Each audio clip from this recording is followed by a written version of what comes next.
keynote speakers and people that would like to be able to speak to you.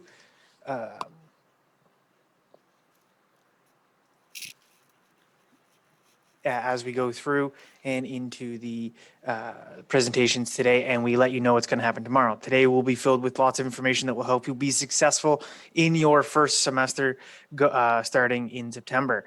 There's lots of information. If you happen to miss some of it, we will be here as a group and as an administration to help you. But I believe I will let Uzma also address you guys. Uzma Bhatti address you before we start everything.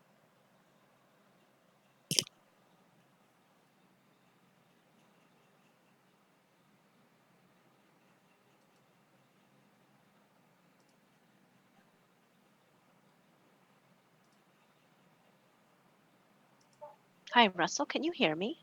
We can now.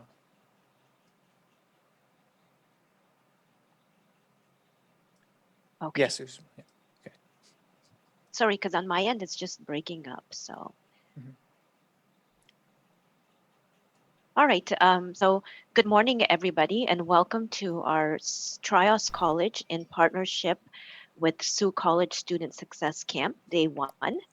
We would like to welcome all of the students who will be joining the Toronto Southwest Campus, as well as the Brampton campus. So today's orientation and Student Success Day is a combination of both the Toronto campus and the Brampton campus. And tomorrow, you should have received separate emails for the Toronto campus, which is a Zoom meeting for your day 2 orientation, and for Brampton students, Teams meeting that was sent out by me, by Uzma Bhatti, to join the Brampton. So I would like to welcome everybody from different places around the world.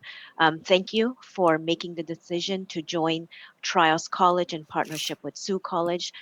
Definitely, these are some different and tough times during the pandemic, and we are very happy to see that even during these difficult times, you have decided to take an educational journey and do your programs. As Russell did mention, some housekeeping items. Please ensure that you are following very carefully in regards to the agenda that we have. I know that it can sometimes be a little bit difficult to understand the difference between the Sault College portals and also the Trios College student portals. So today we are going to go in a lot of detail with you on how to navigate and how to log into our different systems. We also have some guest speakers that are going to be on today as well. So we hope you enjoy the time today, and we hope you get a lot of information. Thank you, Russell. Thank you, Uzma. Okay, to start off, we'll give you the agenda.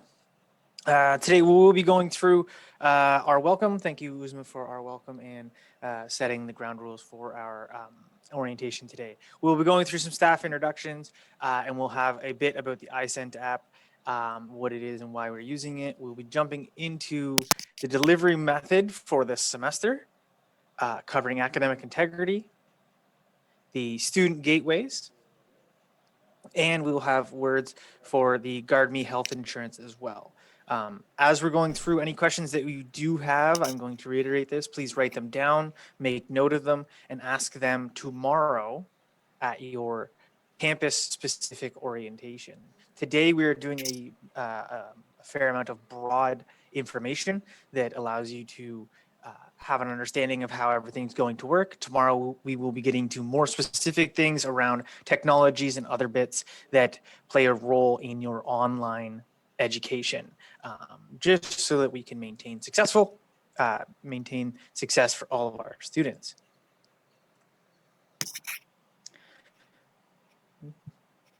So in terms of staff introductions, I would like to call on our vice president, our executive vice president of international, Craig Donaldson. Good good afternoon, good evening, good morning, depending on where you are in the world joining us today.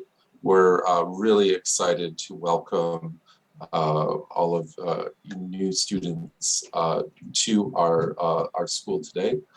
studying with TRIOS and earning your Sault College diploma will be a great benefit to you, we hope, as you come to Canada.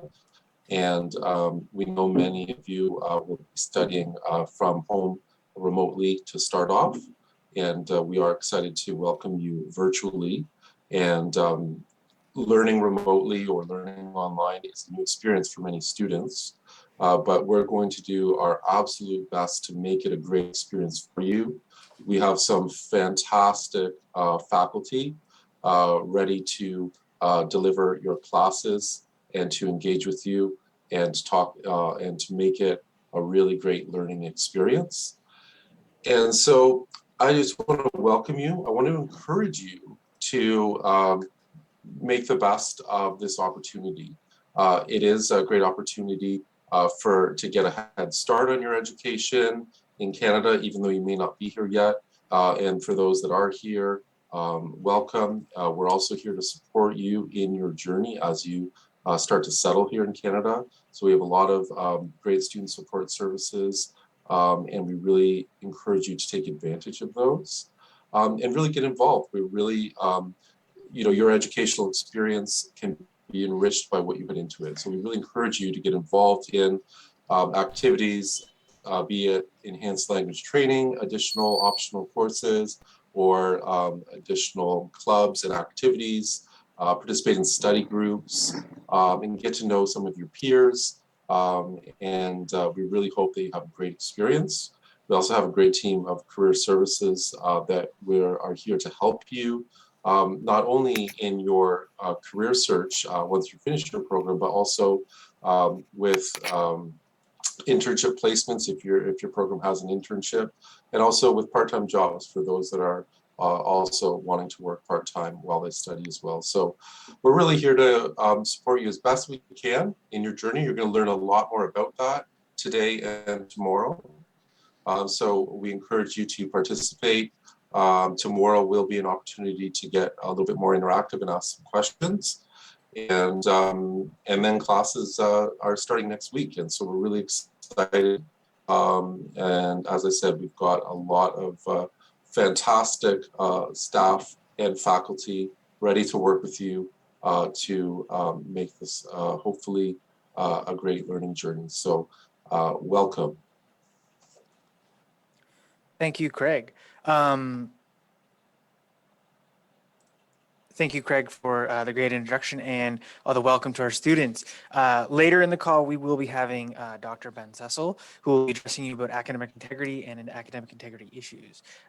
I will allow him to introduce himself then, but look forward to hearing from him about academic integrity and academic integrity and those issues there. But next, I'd like to invite Uzma, if you would like to address and welcome the students. I know you already gave us the ground rules.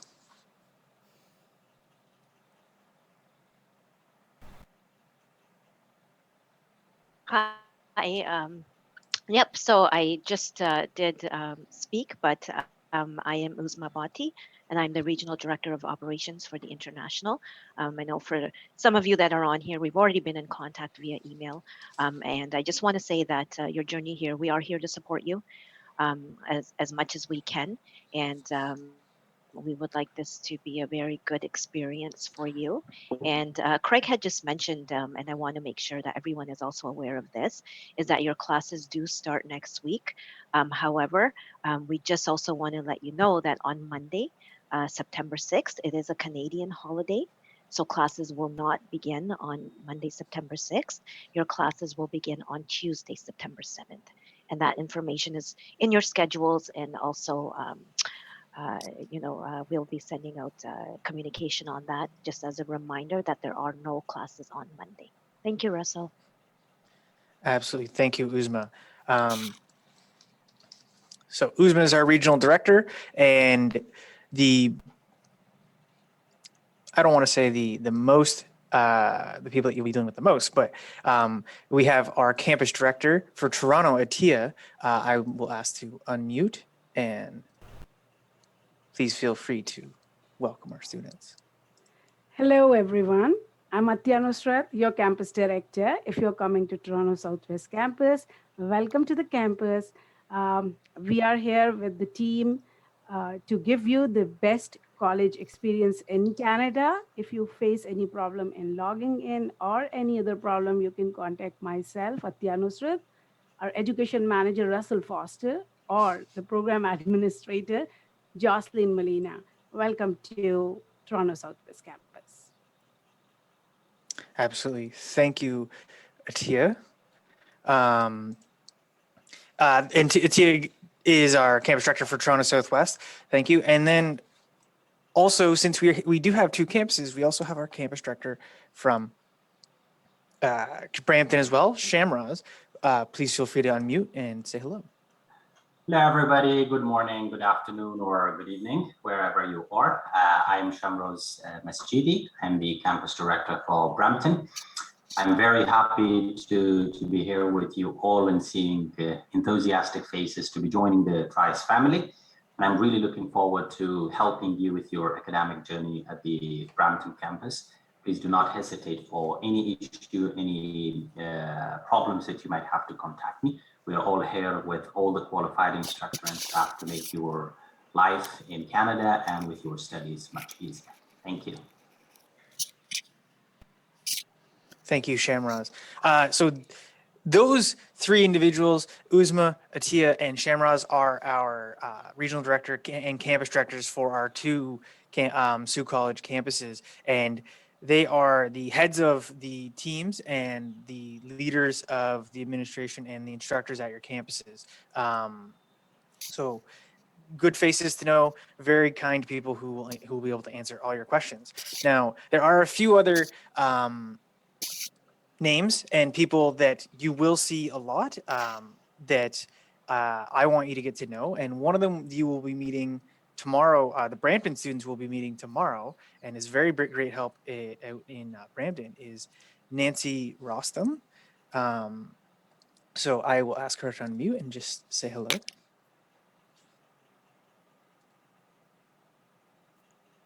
Oh, there we go. Hello, everyone. My name is Nancy. So as Russell mentioned, I am the Student Services Coordinator for the Brampton campus. So everyone, welcome. It's very exciting that you're all going to be a part of the Sue and TRIAS team. So I will essentially be your first point of contact.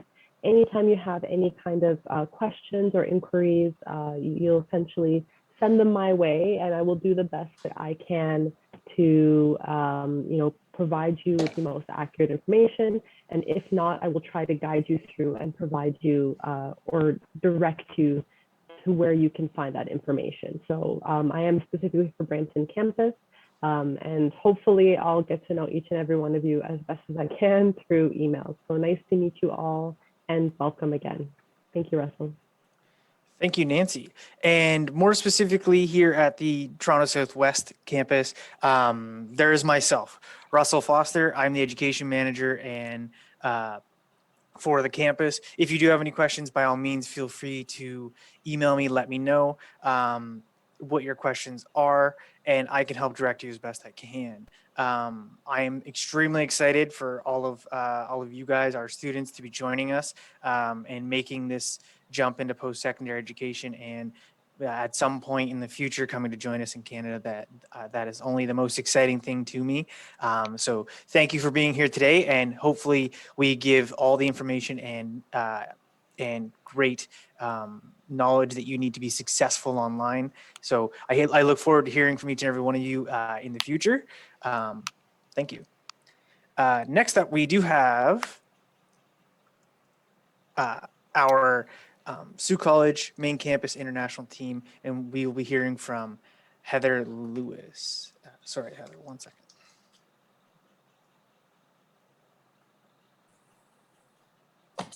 Hi, thank you, Russell. Good morning or good afternoon or good evening to everyone. My name is Heather Lewis. I'm the manager of international recruitment and services at Sault College. And I'm based in the main campus, but I am happy to welcome all of you, no matter which campus where you'll be studying. I'm very pleased and honored to welcome you, and I congratulate you on beginning your studies at Sault College. I know that the decision to study online at this time has been a difficult one, and I appreciate your decision to decide to commit and give this a try. We have a great team here. Over the next 2 days, you're going to meet everyone at your relevant campus, and they're here to help you through this transition. I really encourage you to stay on and attend this full success camp. You're going to get a lot of resources and information, and it's going to help you feel very prepared for when your classes begin next week. I look forward to welcoming you to our campuses in person, hopefully in the near future. And for those who are already in Canada, welcome to Canada. I hope you're settling. And for those who are going to be traveling soon, we look forward to welcoming you. I really miss being on campuses and meeting students in person at these orientation events. And so I hope that's something we'll be able to do very soon. Please do remember, if you're one of those who is planning to travel in the future, you can take our online quarantine preparation course and to submit the mandatory ISENT forms. And I know that you'll be covering ISENT shortly. And please allow us at least 5 business days so we have time to respond to you, communicate if we have any questions. We're going to have a quarantine information session next week. So if any of you who have questions in the next few days about travel or quarantine, I will share the link for that soon. So I'll send that to Russell and Uzma after. And then if you have any questions that are relevant to travel or quarantine, we'll invite you to attend that session next week. And I just want to thank you again. Thank you for joining Sault College, for being willing to study online. And the team here is very excited to welcome you and to help you as you start this new journey. So thank you and welcome to Sault College. Absolutely. Thank you, Heather. So those are the names and faces that most likely you will see in terms of the administration and staff here. You will be meeting your college instructors and everyone that you might be being taught by tomorrow in your campus-specific orientations.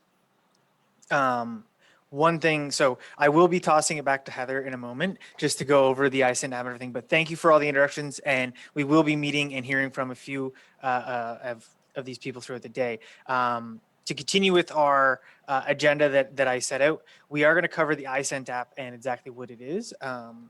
Did you have a presentation, Heather? Or just talking?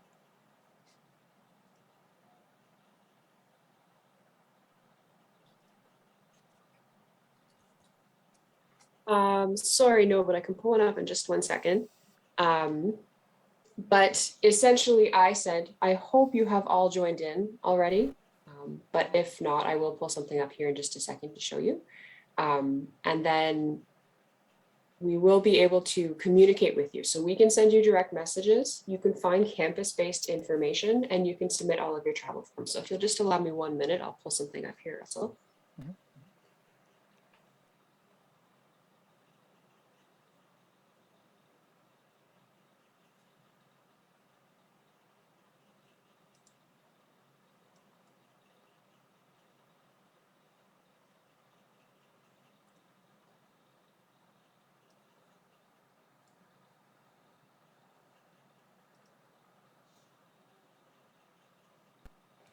Yes. So the iSent app is a great way just to give us a little interlude into Heather's section here on iSent. The iSent app is a communication tool that the college uses to communicate with you guys and for you to communicate with us. It's a source for all, or a point source for all information that is relevant to the college campus, not only some traveling information, but also campus information and information there. So as we continue to work with the regulations and rules that are changing for travel, this is going to be the most relevant place to check it out. So Heather will cover all of that. Just to reiterate about the IIC the chat is disabled. So if you have any questions, again, I want to reiterate, please save those for tomorrow. When you're in your campus specific meetings, and most of them, if not all of them, will be addressed. If you feel by the end of tomorrow's Student Success Camp Day and orientation that they aren't answered, at that point, that is when I would ask you to reach out to someone like Nancy, who we saw earlier, who can be your first point of contact, or myself, and we will find you or help direct you to the right person to answer those.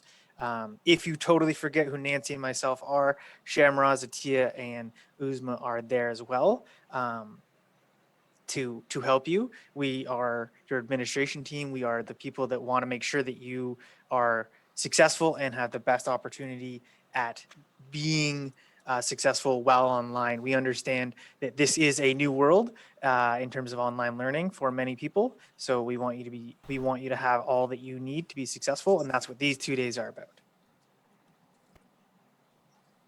All right, thank you, Russell. So I'll share a few images here. The biggest thing I want you to know is that you should already all have access to iSent. It is a free download. And so, sorry, I'll just pull up my presentation here. Share.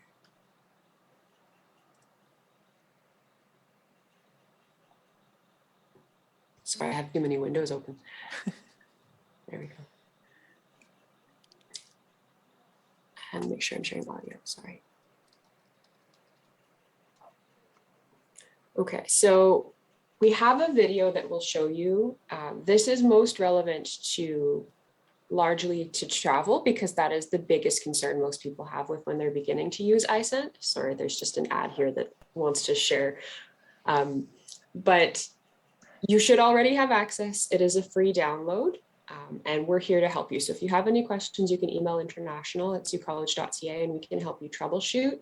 The iSent team is also very responsive. They have 24-hour service. So I'll just play this a little bit because it's a video we've made that actually shows you how to use the iSent app. So when you log in, you'll be able to see the app, you'll be able to see the different screens, and then I'll just play the first maybe minute or so.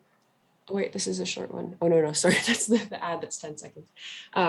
And just to show you what the iSent app looks like when you get in. And like I said, if you have any questions, we're all here to help you. So whether it's the team on your campuses or if you email the international team, you're all of our students, no matter which campus you attend. So we're happy to help. And I think while this ad's playing, I'll confirm, Russell, let me know if you don't hear the audio, but I did select. Yes? I can hear the ad, yes. Because it's YouTube, I'm trying to make it skip the ad, but I might have to ask you to bear with me.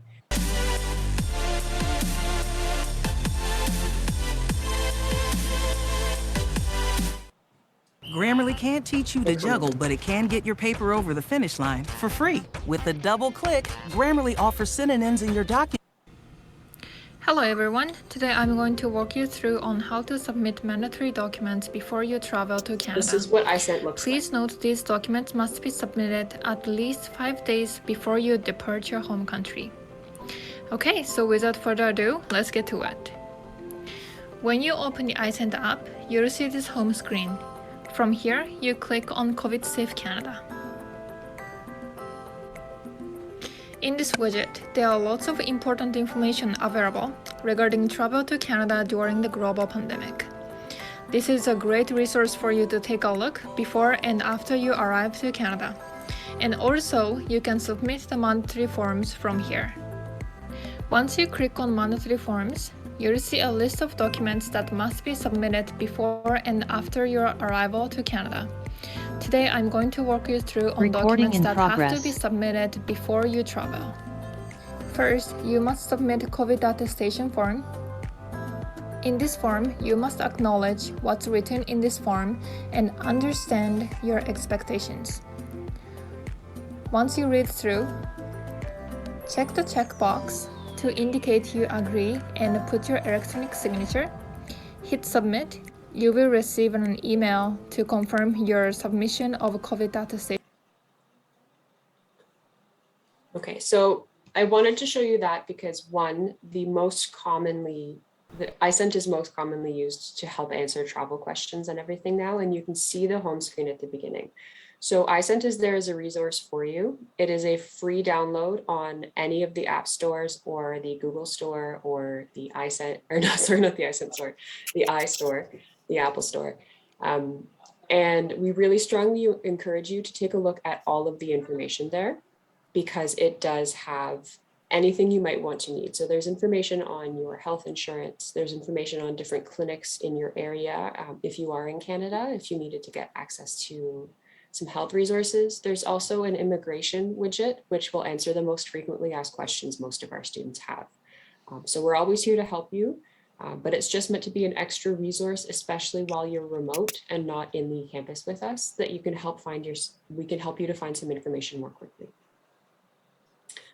Russell, is there anything else specifically you would like me to cover with iSent that I want to make sure I didn't miss anything overly important there, but I can also send, we have a flyer that I can send that explains how to download and such too.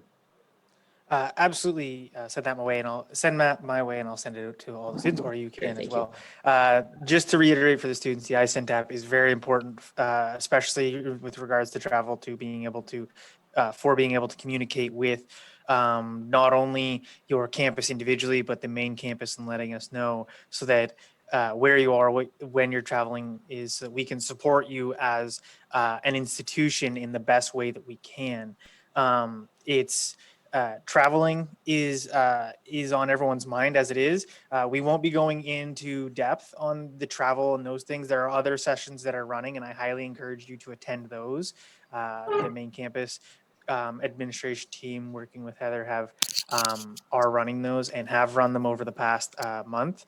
And so attend those. In terms of the iSent app, thank you. Great introduction. It is a great tool, and all of your information, if we're not emailing quickly enough for you, I highly suggest that you take the 2 minutes that it takes to download that app, download it, and search for the answer there. For that part. So thank you. We have Heather. designed it with the intention that hopefully, if you can't get an answer from us quickly, you can find the answers to most of your questions there. So please do take a look. Mm-hmm. Absolutely. Okay, so thank you, Heather. We do appreciate Thank you very much, your time and giving us the introduction to iSent and an introduction from you and from the main campus team. So I'm going to jump into what this upcoming semester will look like, how it will function, and just a few other things to help you be as successful as possible going forward into online education. For myself, the first time that I ever did an online class, it was different, and I was a little scared because I didn't know if I was going to learn as much as I was hoping to learn. So I understand those reservations and those potential fears as well, but I want to instill confidence in you that all of our instructors are super excited to see you, and you'll meet them tomorrow and understand that excitement. And they're just as excited to be delivering online to you and giving you the best educational experience that you can get, especially online. So I'm going to reshare my screen, and I'll go through some of the basics to start off with, and then I'll jump into what is your class schedule and some other points that really allow you to be successful and ask questions in a very successful way.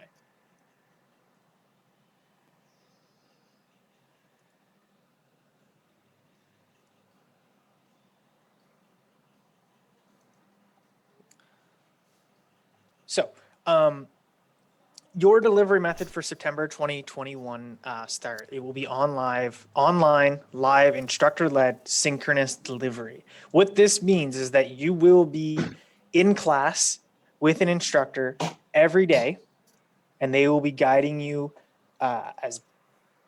through all of your learning and your assignments and your assessments and your in-class tasks and things as a group and with that in mind. So they will be asking you to participate. They will be asking you to be present in class. This is the best way for you to get the most out of your education and to learn the most.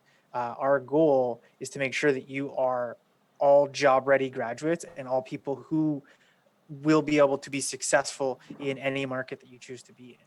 And part of that is attending class and being there. So I see many of you have your cameras on already. That's amazing. I love seeing the faces of all of our students, and so do your instructors. As you go forward into class, I would only ask that you maintain your camera on as much as possible, and this will help you get the most out of your educational experience online.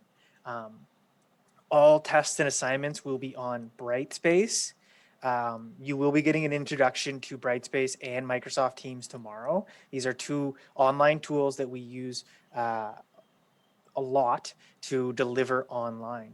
So if you are unfamiliar with these, you've never seen them before, that's okay. We're going to make sure that tomorrow you get a really great introduction and you get really great in-depth understanding of how to navigate and use these tools to the best of your ability so that you can participate in your classes online. The plan, today we are on Zoom, but your instructors will be sending you a Microsoft Teams link. I will be going for Toronto Southwest. I will be going over how to download this tomorrow, and the Brampton team will be cut with all the Brampton students.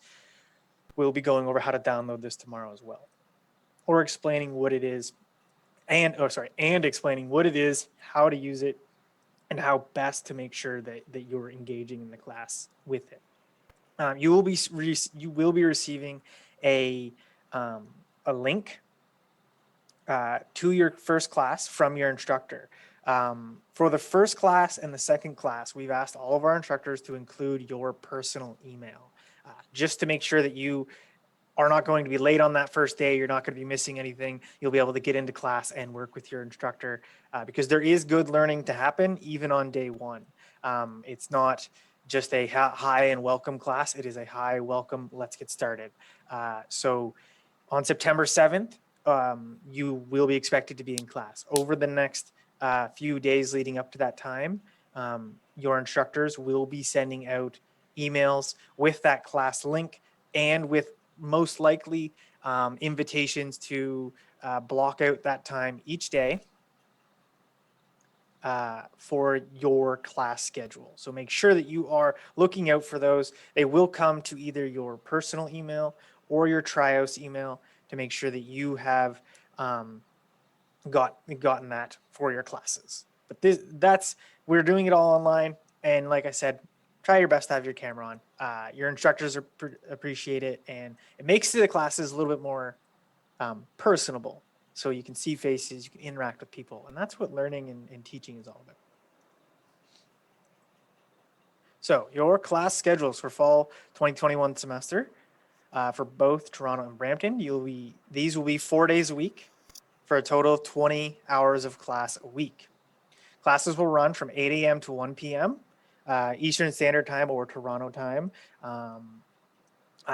We do have students from various regions around the globe, so I'm not gonna translate that or change the time for individual peoples, but it's 8 a.m. to 1 p.m. Toronto time or Eastern Standard Time.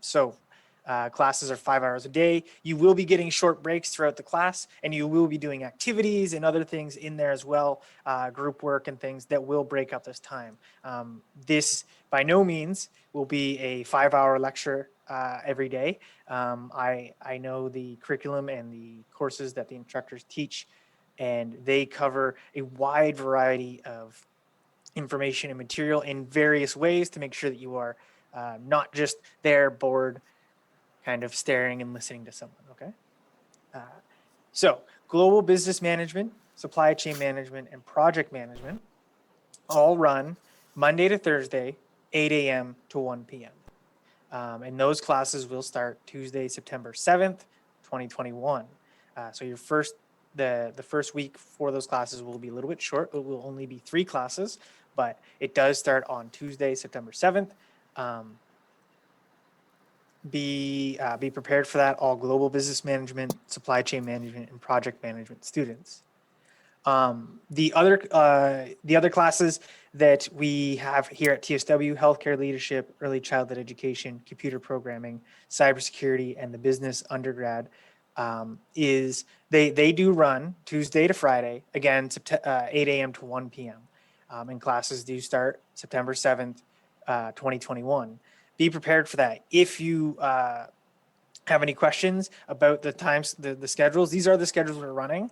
We have worked and asked students abroad in various regions what time works best for them. And we are working with our instructors as well, connecting them and saying, hey, what time works best for you in terms of instructing and teaching. And this is the time that that does fit that, where we have 5 hours. That's not an unreasonable time of night or morning for any individuals. So as we're going through and starting on Tuesday, here's your class schedules. They're fairly straightforward. The individual subjects that you will be covering are present in your student web, which I'll be covering later.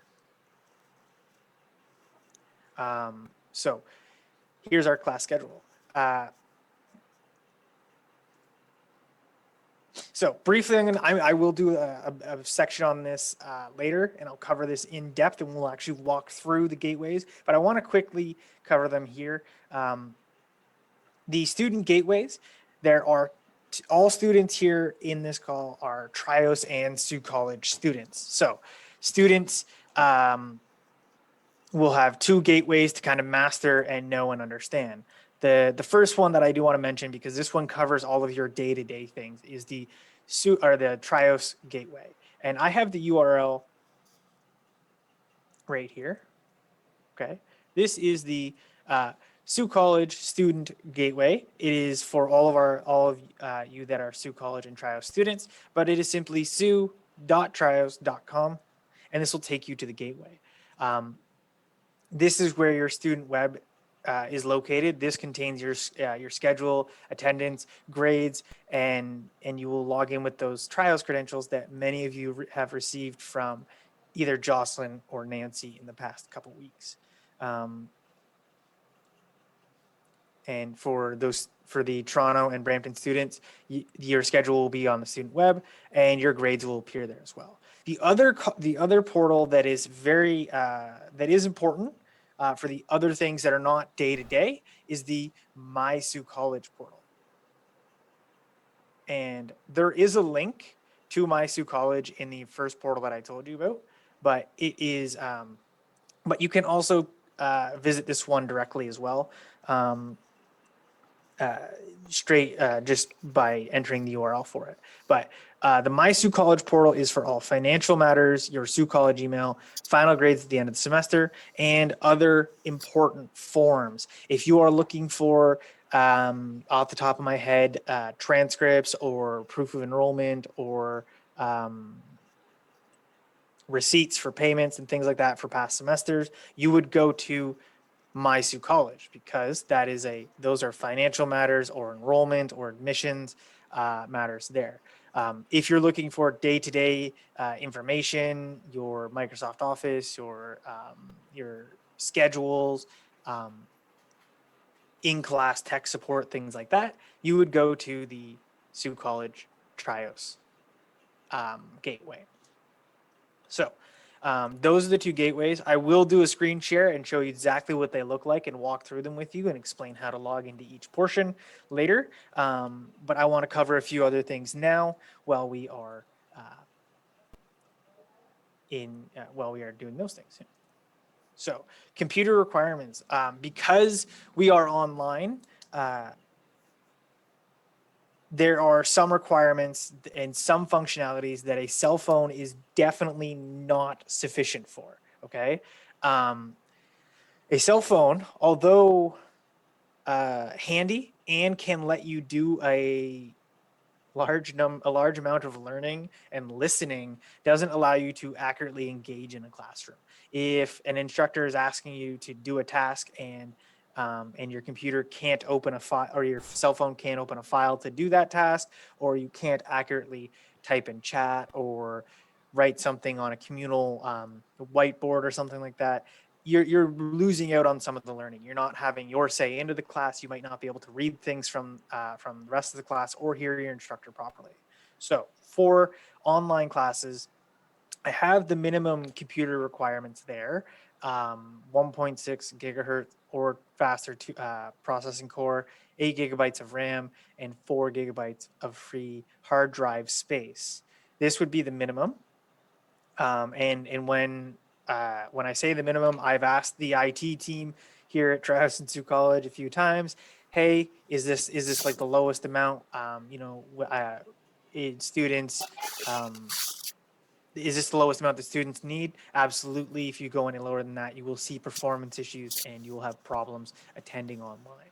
So we do highly recommend and not recommend, but this is the type of computer that, or the requirements for a computer that you would need to be able to participate in class effectively online. So the minimum operating systems, you can use any one of the 4 that are mentioned there for your operating systems. The biggest one that I can only suggest that students absolutely need to have is the Google Chrome. Okay. Using Google Chrome, so many of you might have Microsoft Edge or Mozilla Firefox as the browser that you use to access the internet, or you might have Opera or Brave or one of those browsers. But Google Chrome has the most functionality, and the most up-to-date Google Chrome browser is the one that you will need to be the most successful in your classes. This is not only because Brightspace works better with Google Chrome, but a few of the other tools that we use throughout the semester and that your instructors use throughout the semester and throughout your classes only work really, really well when you're using Google Chrome. So what we want to make sure is that you have that best access. We're not struggling to make sure that you are doing things using, Microsoft Edge or something. So before classes start, 2 things. Preferably make sure that you have your computer set up and ready to go so that you can attend online classes easily. Also, update or download Google Chrome to best access all that information. There. The other thing is, I would highly recommend, this is not a requirement, but I would highly recommend that students also double check their internet connection. I'm not going to, the minimum speed that I would suggest is 1 gigabyte per second, or 1 gigabyte per second, to make sure that you can maintain the connection to your class. I'm recommending that. I'm not saying it's an exact requirement. You just may end up finding it frustrating when you're dealing with constantly being logged out of class or having to log back in or having audio delays or video delays from your instructor. So if you can make the update in your internet, that would be beneficial to you, although not a requirement. Okay, so Microsoft Teams, I did mention it. We will go in depth with this tomorrow, and I do want to encourage each and every one of you to download Microsoft Teams today at some point. It doesn't have to be right now, but it can be whenever you have time today or before our orientation tomorrow. So instructors will be using this app. It's called Microsoft Teams for all online classes. This is how you will meet with them, how you will communicate, and how you will develop that rapport and be sharing and presenting to your classmates as well. The app is free. It's free. It's a free download. Everyone here has access to Microsoft Office 365, which not only enables you to download Microsoft Teams, but it also enables you to download Microsoft Word, PowerPoint, Excel, Outlook, and a plethora or many other applications that you could use to help with your education. As I was mentioning earlier, this application, your instructor will be sending you the link to your classes using Microsoft Teams. And for the first couple classes, they will be sending it to your personal email. Many of you are attending on your personal emails today. That's fine. We want you to attend. We want you to be here and learning and picking up this information. As we go forward through the semester, we expect you to switch over to your Trehouse email, using it to log into Microsoft Teams. This is not only because we want you to, but it's because it provides you full functionality within Microsoft Teams. What I mean by this is the chat will work, the ability to, in some cases, the ability to share screen and communicate with people is impaired if you are not using your Travis email. So being signed into Microsoft Teams using your Trios email and password allows you to effectively participate, allows you to be there and present as the full as a full like student, and and then you can participate with your classmates as well in whatever session your instructor just so happens to be doing there. Okay, so this is, I heard initially when we started doing things online, I heard a lot of chat and a lot of questions around this application, the Brightspace Pulse app. The way that I like to think of it is that this is a useful tool, but by no means is it the solution to having full Brightspace access, okay? Brightspace Pulse is a phone app where you can where you'll be able to log on to Brightspace and access all the content. The problem that I faced when I was testing Brightspace Pulse, and this was me testing it, I had it on my phone, I was accessing some of my courses, is that it doesn't provide full functionality. Meaning that if you're in a class and your instructor says, oh, we have a quiz today, or we have a test, or you guys need to submit an assignment, Brightspace Pulse doesn't do a great job of any of those things. It's great at accessing material, allowing you to see the PowerPoints or the case studies that your instructor has posted for you, or respond quickly to chats or things in Brightspace, but it doesn't allow you the ability to effectively write a test or write a Word document or an essay or an assignment. So while this is great if you're on the bus and you're going to work, or you're going to your friends or your moms or your dads, and you're traveling and you want to review some content, this is really great to be able to get into Brightspace, pull that content out, and then be reading it and checking in on it. But it doesn't allow you the ability, if you're sitting and attending class and you have to do a midterm, it is not sufficient. I've found that it tends to time out, it tends not to record your answers, and tends to be a little just lackluster in its full functionality. It is a tool, but it is not the end or the answer to being able to participate fully in your classes. So my recommendation is that you use Brightspace Pulse for studying and reviewing material, and then you use your computer and full Brightspace access to do all of your attendance in class and your tests and writing your assignments.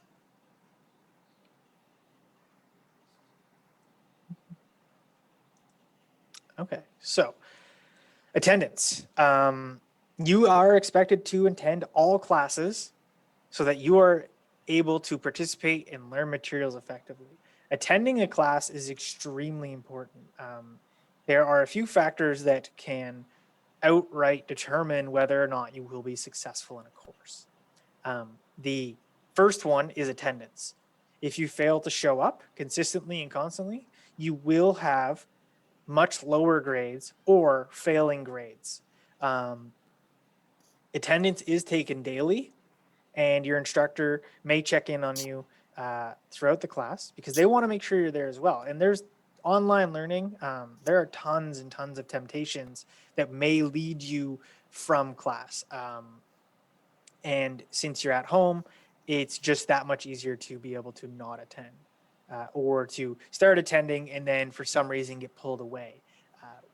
So daily attendance will be taken near the beginning of your class, and then your instructors will check in. They want to make sure that you're learning as well. It's their goal to make each and every one of you successful and learned people. So attendance is the only way to make sure that you are effectively participating in learning materials, and it is taken daily.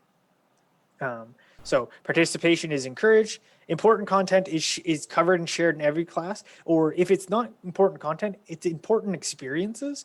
Your instructors also are there to guide you through tasks and activities that help you maintain and learn this material. So being present in class, doing your presentations or class discussions or things like that actually allow you to master and internalize the information. So make sure that you are there.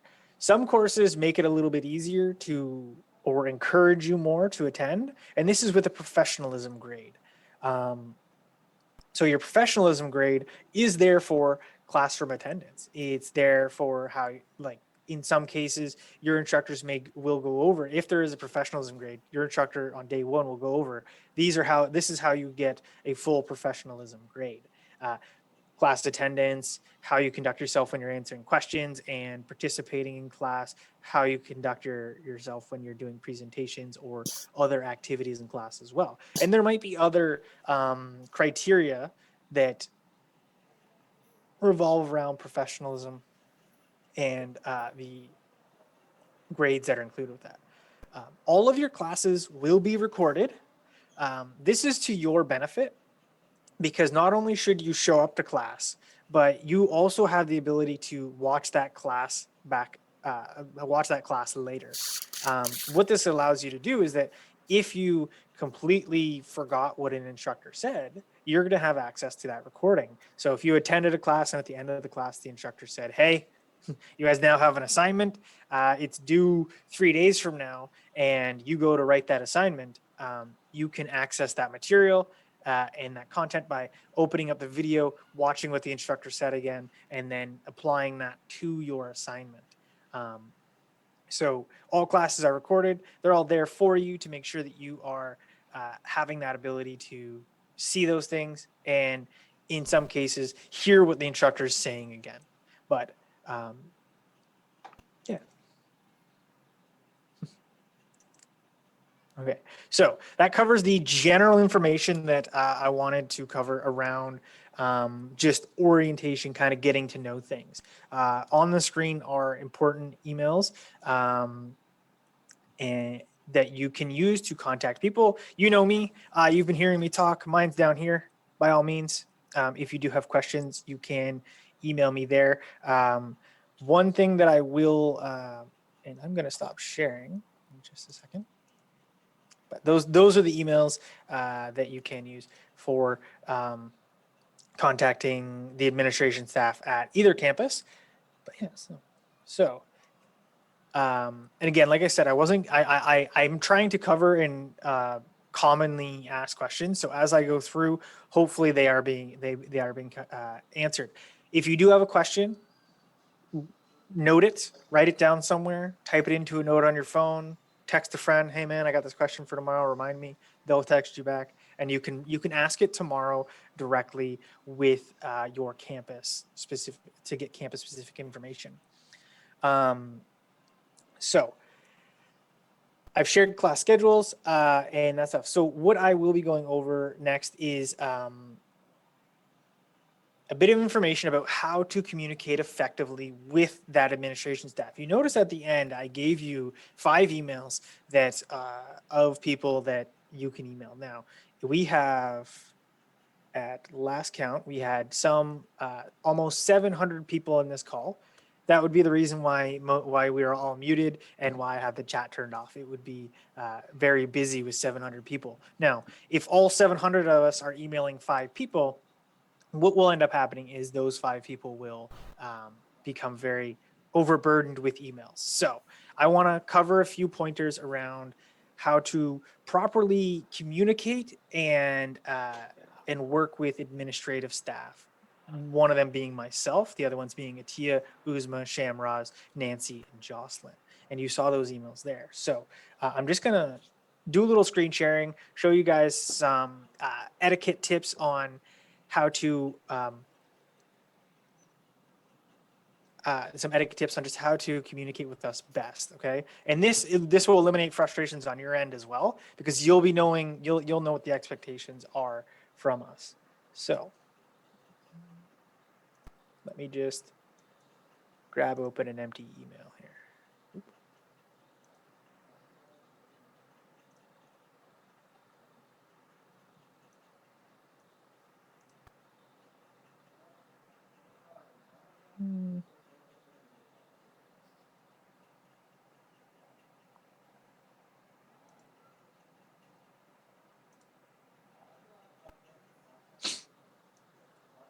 Okay, so this is just an email form. This is nothing. I don't think it's anything special, but the good thing here is that I'm just showing you something simple, but I want you to internalize how to do this for all of your communications with administration and instructors and everything. Okay, so first things first, you need an email. That one's pretty straightforward. You need an email there and a subject. The subject should be short, concise, and give us an idea of what's in the email. Okay, like say you were asking for an enrollment letter.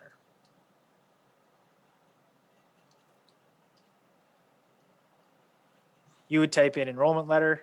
Sorry for my spelling. I'm going to correct that. You'd say enrollment letter, right? Or you can enrollment letter. We'll start there. You can generally speaking, it's always nice to kind of address and say hello. Who are we speaking to? We'll say we're speaking to me. Hello, Russell. You're going to address me. And then I'm going to use. Let's see. I'm just going to choose someone at random from that I can see on screen. Okay, Pooja Sharma, I'm going to use you because you've been paying attention very attentively all the whole time. I see. Okay, so you could say my name is Sharma. And then I'm going to make the next part up because I don't know your information. But my name is Pooja Sharma. Okay, and this is an example just to allow us to effectively help you the most. Student ID, and I'm gonna make this next part up. I don't know what your student ID is, Pooja, but I'm gonna go with 2105789. I don't think that's enough numbers. I think it's actually there. Okay, something like that. Okay, there's your student ID. If I guessed it right, then tell me later, Pooja, but you don't have to tell me now. Okay, but you type your student ID, and then please type your concern down here. I do not know how to find my student or this is an enrollment letter. Now, the reason, and that's very short, concise, lets us know exactly what you want. If we need to find out more information about you, like a personal email or your Trios email or something like that to help you out best, we immediately know your student ID. The reason that this works out the best is because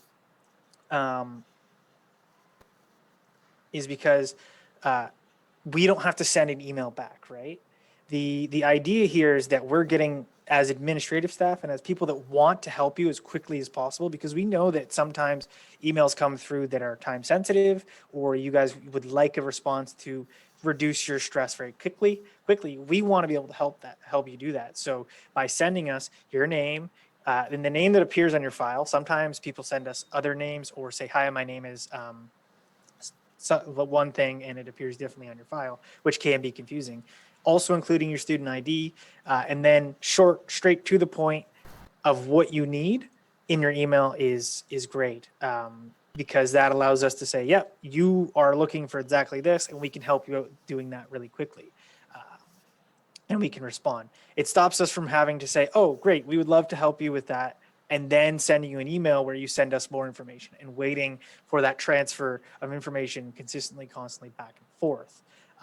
There. This is also, so this is the rough format that I'd love each and every one of you to be using as you're emailing any of the staff at either Brampton, Toronto, or main campus. These things help everyone out in terms of communication for those things. Preferably emailing us with your Trios email helps us out a lot as well. It eliminates confusion. The other thing is, this is a great place when you're emailing the administrative staff or anyone at Sault College and Trios to practice your proper English grammar and spelling and things. Okay. When you go out into the workforce, you may come to the point where you have to start doing things like sending appropriate emails and communicating with people. And it only benefits you to work on these skills now so that you are successful then. When you're in college and attending classes here, this is your chance to work on those skills without fear that it will affect your career. Okay. We are here to give you an education. We want you to learn. We're going to give you that opportunity. If someone says, I'm going to edit this email to something that I do see sometimes from many students, I will see chat speak like this. And I know chat speak is incredibly convenient. I'm not sure. There's a few that I'm a little confused about. And it will just be general spelling errors and stuff. Okay. So I might see an email like this, and in the workplace out there in the big wide world, things like this are generally frowned upon and do not represent you well. I have no fears that all of you are intelligent people and whatnot, but if you get into intelligent people that can be successful and are successful, but what you can get into the habit of is writing in chat speak. And this is something that you as individuals have to work out of your system and know that when it comes to sending an email or an official correspondence, you want to make sure that you are having the correct spelling, correct grammar, and showing the person that you're talking to that you know what you're doing. Even though you know what you're doing, you have to show them that you know what you're doing as well. Okay. Yeah. Okay.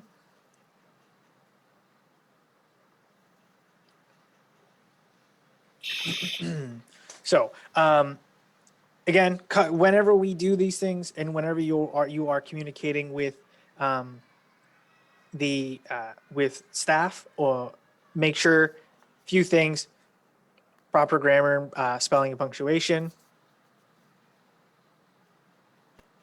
So that you can fix here. One of the tools you can get to help with this is Grammarly. If you haven't heard of it, it's a free tool that checks your spelling and grammar anywhere. It does a better job of checking grammar than most other tools, so it is a great tool. The other things we want you to include are your name and your student ID, and then be as concise as possible with your question. Be specific. We will try to help you out and be as quick and easy as possible for that information for it. Okay, so quick coverage of the proper communication. The other note that I do want to make is that realistically, there are a lot of students, and a lot of you are joining in over the next couple of days, and a lot of you are going to have questions. We want you to ask them. They may be answered later today or over the next little bit as we go through the information tomorrow as well. So be patient. I would ask that you wait to send any major emails or anything like that until you've heard everything that's said here. Okay. The response time. This is a big thing. One of the things I don't ever want to see someone do or hear of any of my students doing is emailing 5 different people with the same question. Okay. We're here. If you email myself and then you email Atia and Uzma and Shamraz, that's a lot of time for you because you have to send each person an email, and that's a bit of a waste. But instead, what you could do is send one person that email, give us time to respond. And by when I say give us time, give us 24 hours to respond. We will, the vast majority of time, we will most likely be able to respond before 24 hours, but not always. We don't always have that ability to be able to respond before 24 hours. There are a lot of emails, there are a lot of people. We want to help each and every one of you. And I think that 24 hours is a perfectly reasonable amount of time for everyone to wait. Okay. So if you send us an email, make sure that you're saying, hey, I recognize that realistically, Russell's busy. He will get me a response. it might, because sometimes it might take me a bit of time to find the answer that you need. So this is Office 365, relatively easy to get to. You can just Google Office 365 and go in there, or that link that I showed you earlier. The I have it bookmarked. Great idea. Just bookmark it. But it's Sue.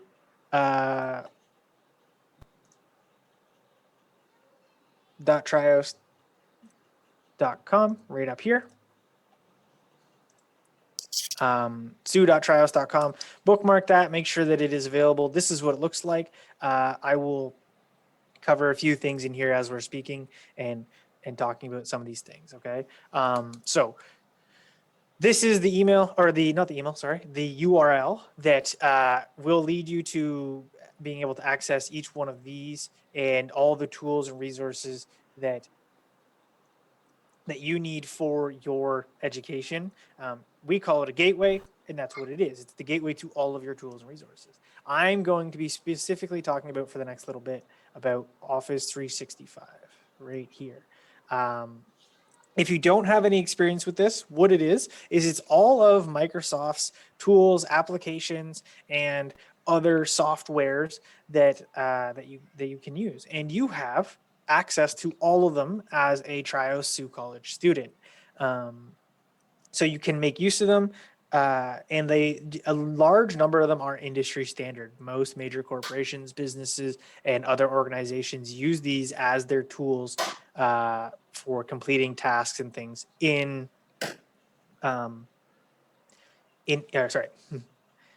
tasks and things in the workplace. So in this instance, we are using it not only to access your email, but we are also using it to give you the tools to be able to write your assignments, present your assignments, and attend class. So all of these things can be held there, or are held there, in terms of the information, in terms of your softwares. Okay. So what does it look like inside? Let me click the right. If I click on it, I log in, and everything is here for you guys to check out and use. So things that I want to draw your attention to over here are all the online accesses for these tools and softwares and things. Okay. These are the most important ones, the ones that I've circled. So we have Microsoft Word. This is Excel. Excuse my online writing. I apologize. PowerPoint. I'm going to shorten it. Oh, well. Ooh. PowerPoint.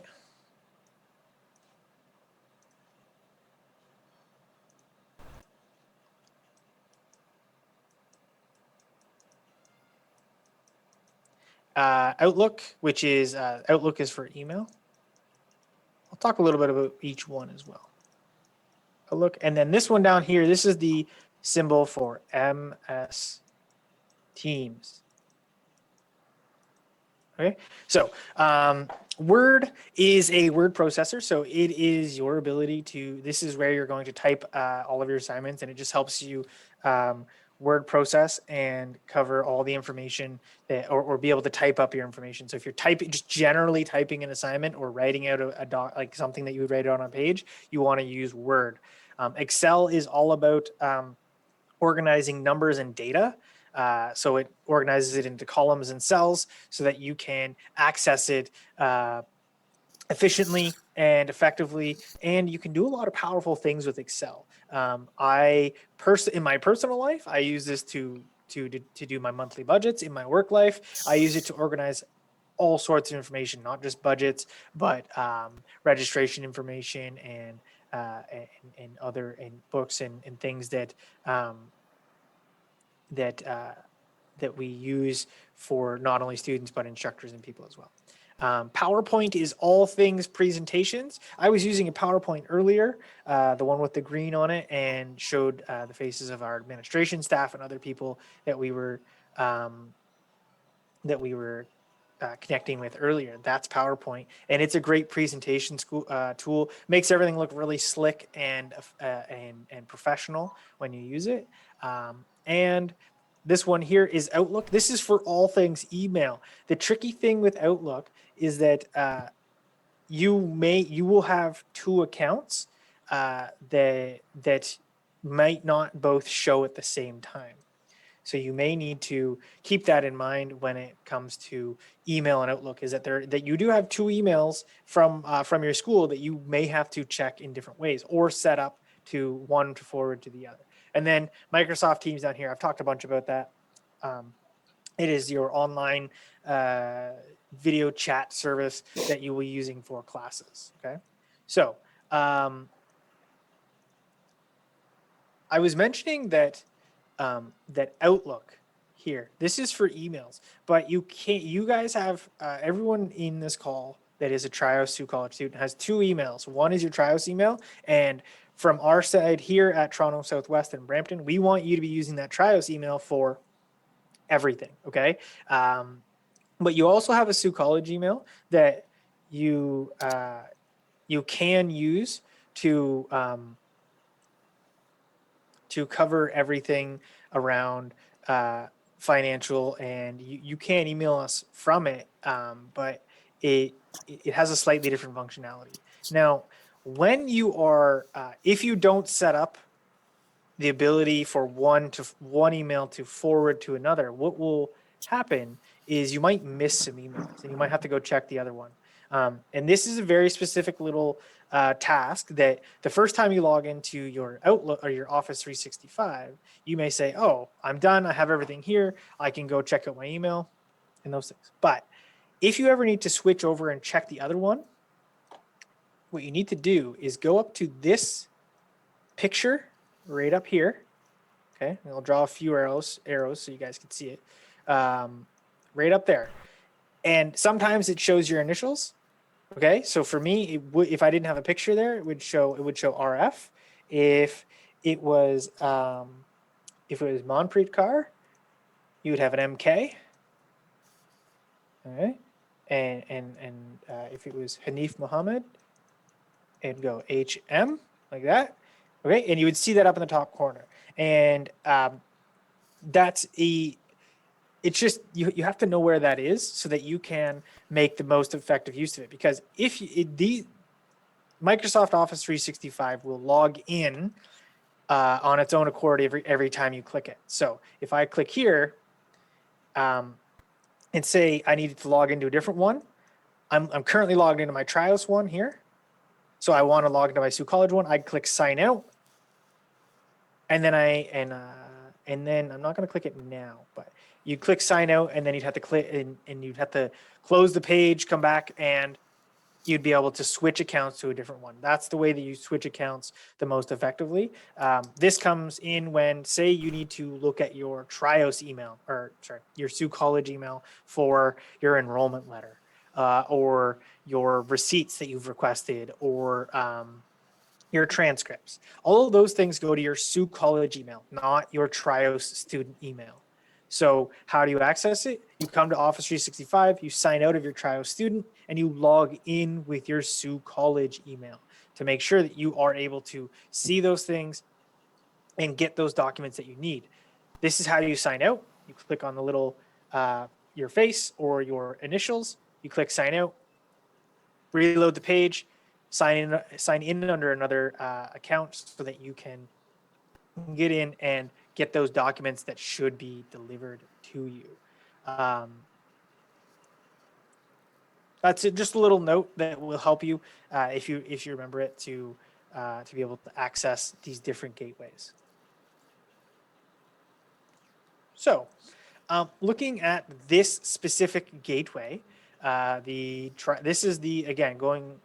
I repeat myself a lot because I want everyone to be able to understand me. So I apologize if I'm repeating myself a lot. But this URL here, bookmark it.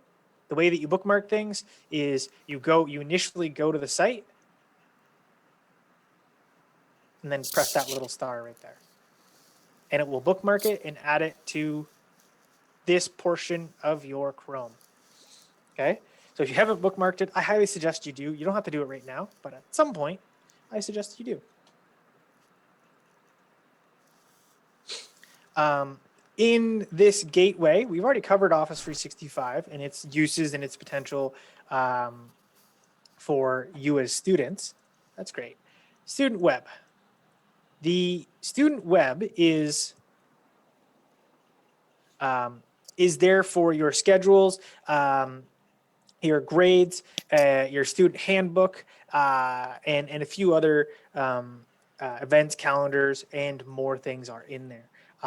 I don't have a student account, so I'm not going to go in and show you everything there today, but it is there for you to peruse at your own ability there. Okay, so it is the grades,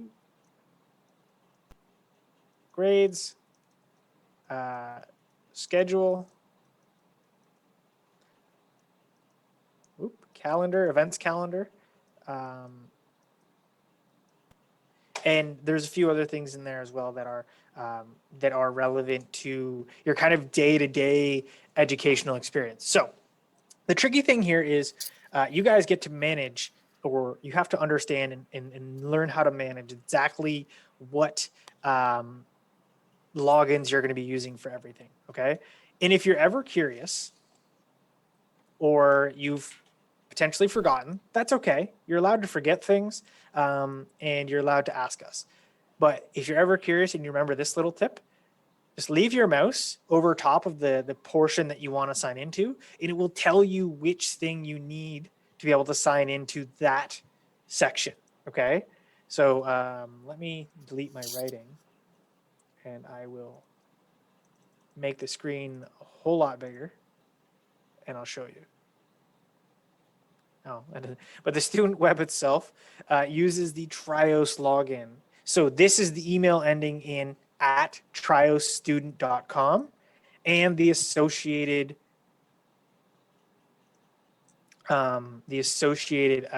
password with it. Okay. If you're going to use Brightspace, this is your learning management software. Okay. This is the one that you will be using for all of your courses, your tests, assignments, and material. We will be covering this very in depth tomorrow to make sure that you have a good knowledge of how to get around it. And then you will become very used to using it as your instructors use it with you. But here at this gateway, you will use the Trios login information. Again, that's the @triosstudent.com and then the password associated with it. Office 365. From this link, you can use the Trios information to log in. On the flip side of that, you can also use your Sault College information. So that's your student number at saultcollege.ca to access 365 as well.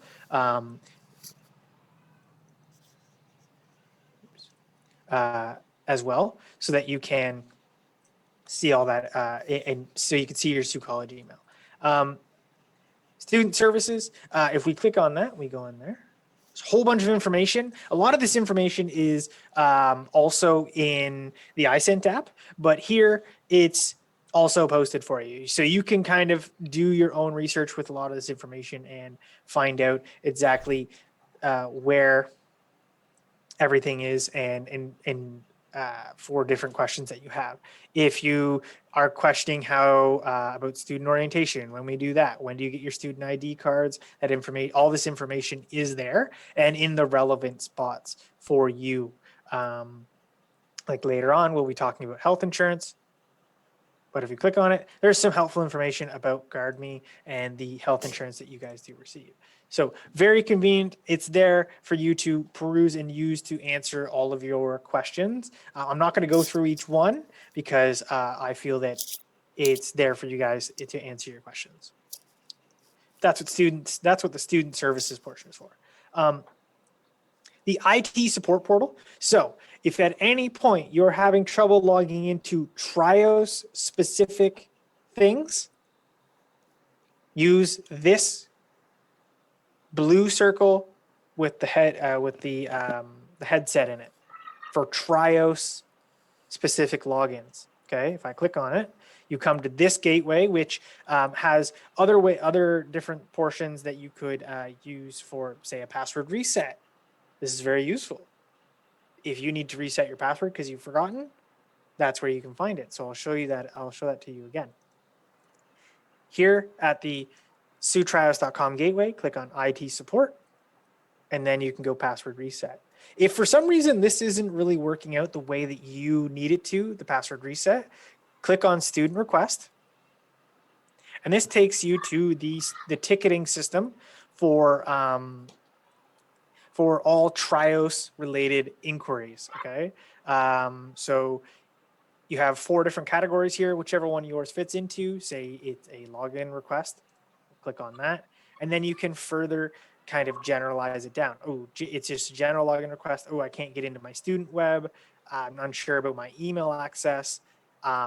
You can use and make sure, or you can make this request yourself. You don't have to come to myself, Atia, Nancy, Uzma, Shamraz. You don't have to come to us. You can find these on your own. If you need a little reminder, hey, where do I go to do that stuff? We'll guide you. We don't mind, but if you'd like to do it on your own in terms of submitting that request, it's there for you. Yeah, but that's the IT support portal. There's no logging in there. It is just click through and then fill out the information. So if I need to make a request, I clicked on the blue circle with a headset in it, and then you go student request because you guys are students here, and I need to make just I can't get logged into my email, we'll say. And I click on email, and then you fill out the form and submit it. If you notice at the top, it does say that the support hours are from 7 a.m. to 10 p.m. If you submit it in there, you will most likely receive a very quick response within those hours. If not, again, give 24 hours for someone from the IT team to respond so that you can get that response back. Okay. We try to respond as quickly as possible, but anytime you request something from a member of Trios or Sault College, please give 24 hours before emailing the next person or emailing that person again. Okay. Down here in the summary, just a quick quick few words about what it is, and then you can actually describe in detail. If you know how to attach a screenshot, you can do that in the attachment, and then give email confirmation. Give that email as if it were someone, so that they can contact you. If you can't get into your Trios email, do not give them the Trios email. Give them your personal email. Okay. If it's Brightspace, you can't seem to log into Brightspace, give them your Trios email because you can still access Trios and things like that. Okay, so make sure that you're giving them contact information that they can reach you at specifically. If you give them an email that they're gonna send an email to, and you don't have access to that email, you'll never hear from them because you don't have access to that specific email. There. Okay. So the two, you have student web, Brightspace, Microsoft 365, student services, and IT portal. The next, I'm going to make this a bit smaller. There we go. Okay. So this is the Trios gateway. It is the one portal that you'll use most often day to day. The other one that you will use that requires a different login and a different password is the My Sault College portal. Okay. This one specifically is for final grades.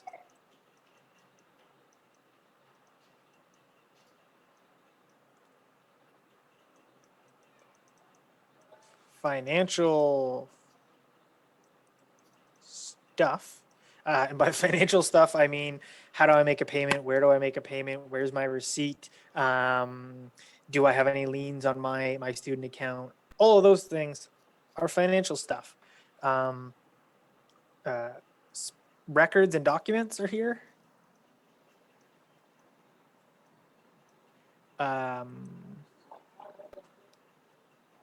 Oh, if you need a name change. Okay.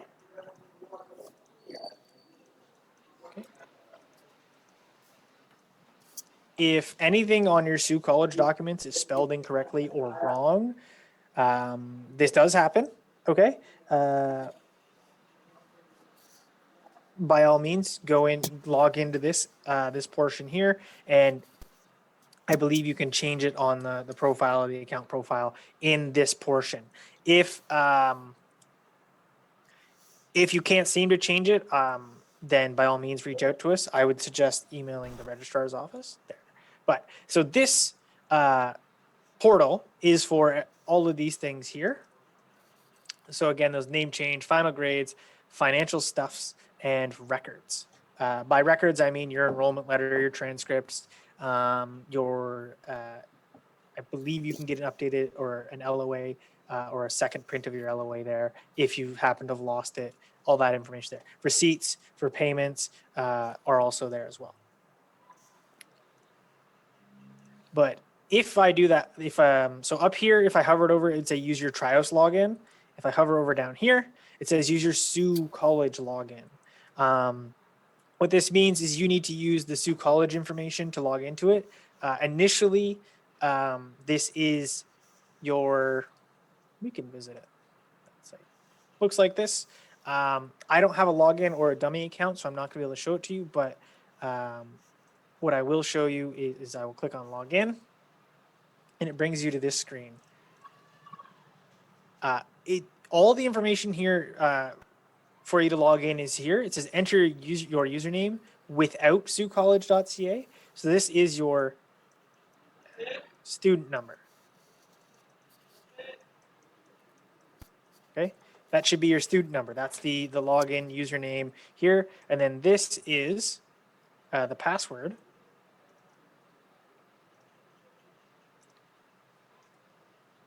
Is welcome plus your postcode. And this is your postcode from your home country.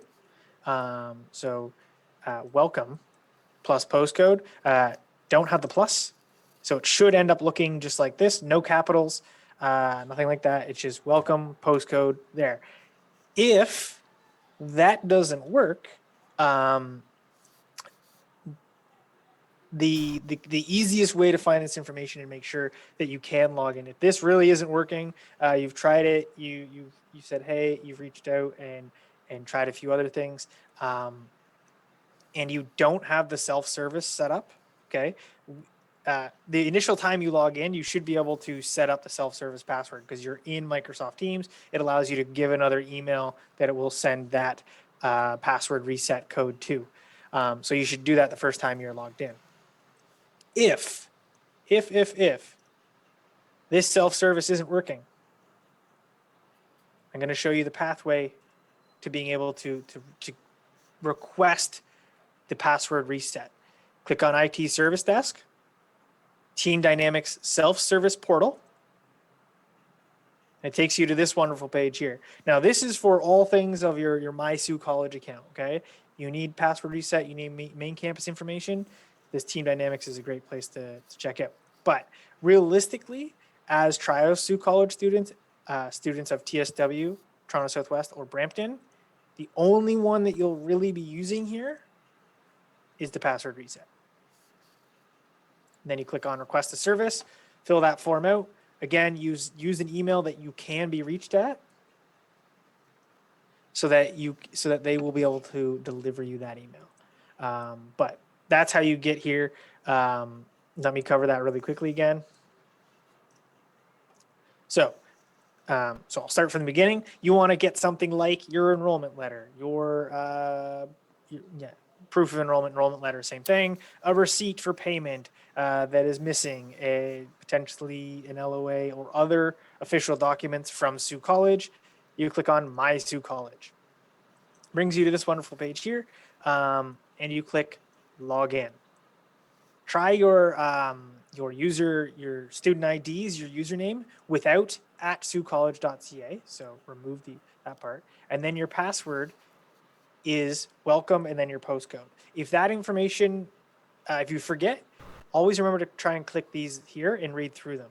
because right here it tells you the stuff that you need to log into this portal, and then it gives you some other information on what you need to do. So here it says, if you're a new Sault College student and have not previously accessed your account or changed your password, when using your account for the first time, you should change your password. Absolutely. Do not leave it welcome and then your postcode, because people can guess that really easily because this information is known to everyone. Okay, so go access it the first time, change it. And then it tells you what it needs to be a password. If your password and your login is not working and you've tried and tried and tried and tried, that's okay. Click on IT Service Desk.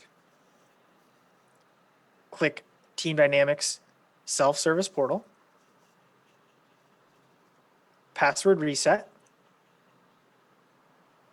And then then request the service. And this is a little form, just like the Trios IT support here, and you'll be able to get help from that team as well. Okay. Again, allow 24 hours for a response about anything. Yeah. So that's the My Sault College portal, and that's everything that you kind of need to know about that. But we're here to answer your questions if you get stuck here as well. The library, which is a great resource, does use your Sault College login and your Sault College information. There is a bit of a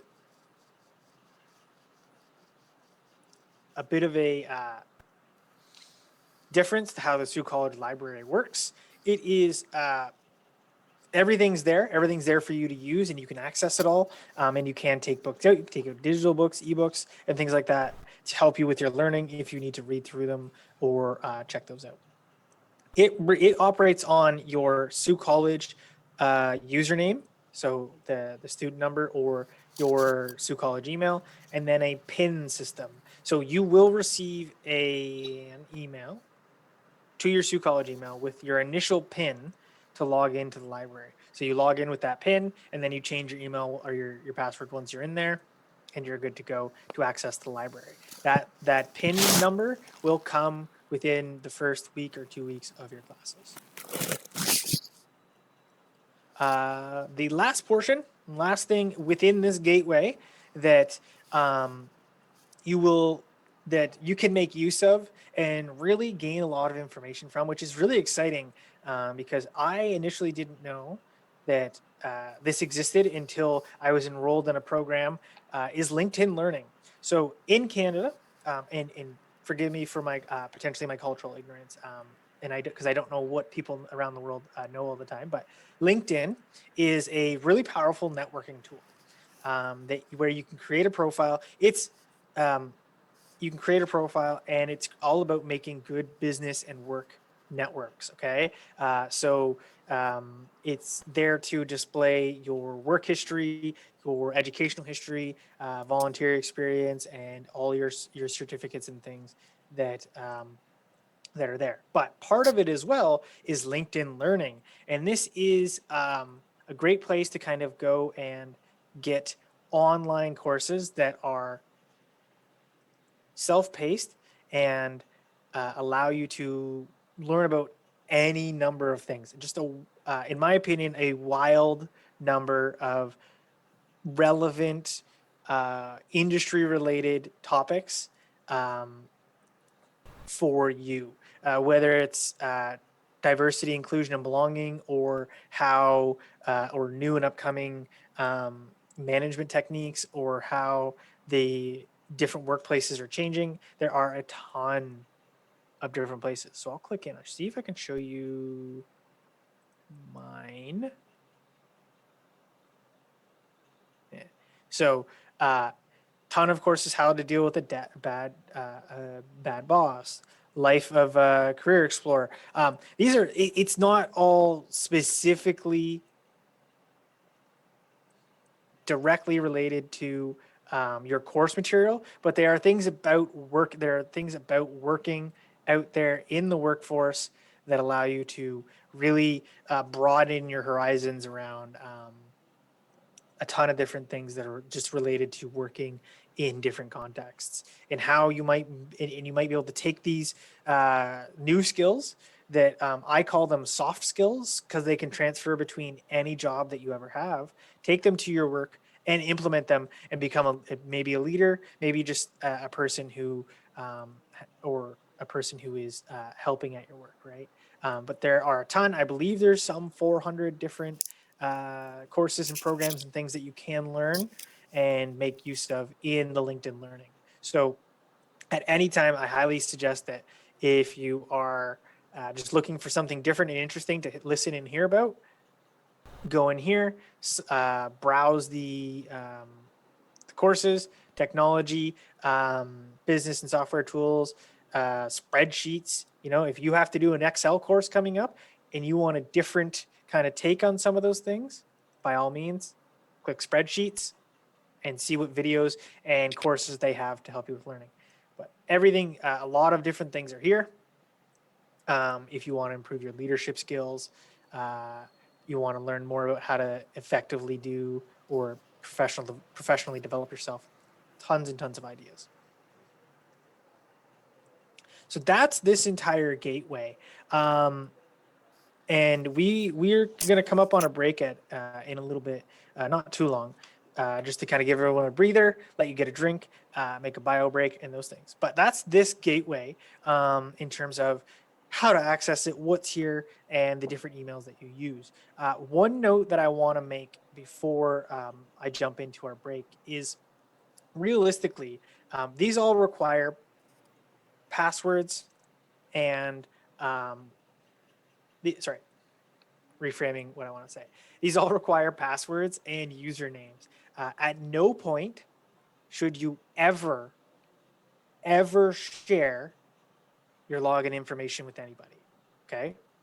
This includes all administration staff, IT support, your best friend, your mom, your brother, your sister. Don't share this information with them because with some of this information, people can access your accounts and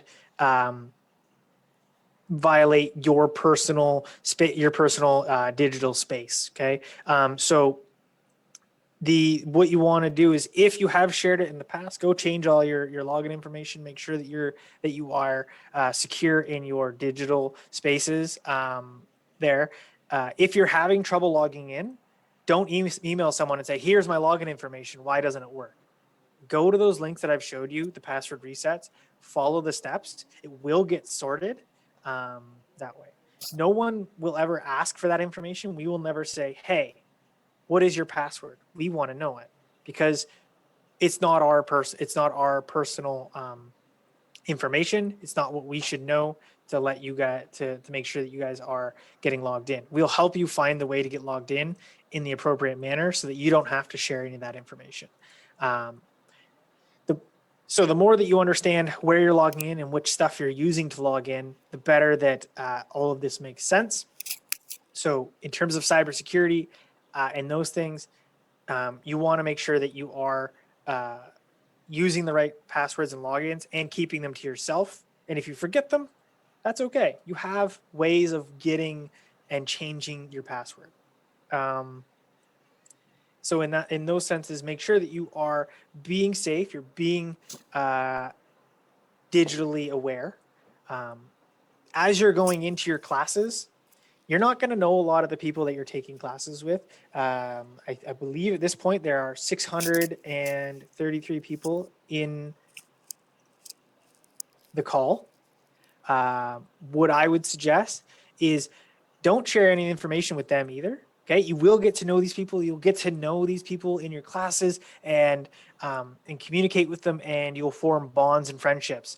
And you'll be able to know who's sending you information, but you should still never share a password.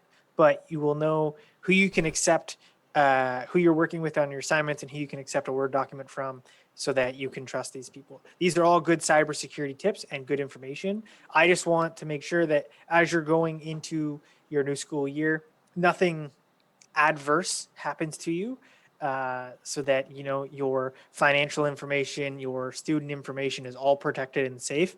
And part of that is informing you and letting you know that don't share your passwords and stuff. that part's simple, but you will be able to, and as you learn and meet people and connect with them, you will be able to get to know these people. So that is the first portion. This is the first portion of the morning for day one. So far, we've met some people from some people.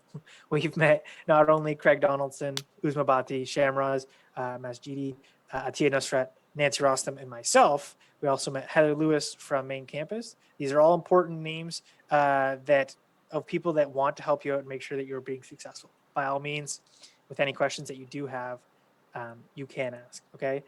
The other information is there for you as well, and I will let Uzma Bhatti take us out to the break. Take us out to the break. So Uzma, by all means. Thank you, Russell. Thank you, everybody. I know a lot of information was shared, but this is all very important information for you to know and to learn to be very successful. So we are going to take a 15-minute break. We will resume back at 10 a.m. The orientation is until 11 a.m., but please do come back. We are going to be talking about academic integrity in our next section. And also we will have guest speakers from GuardMe health insurance. I know there's a lot of questions and inquiries about students who are traveling and about the health insurance.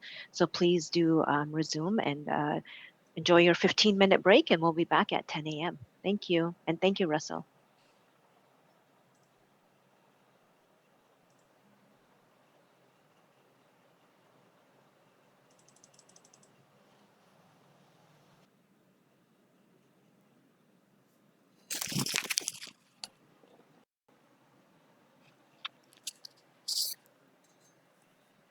Russell, can you see my screen?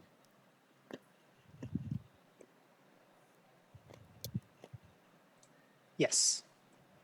Okay, so you can see definitions, right? Yes. Okay, because this is the policy, so. Yes. Welcome back, everybody.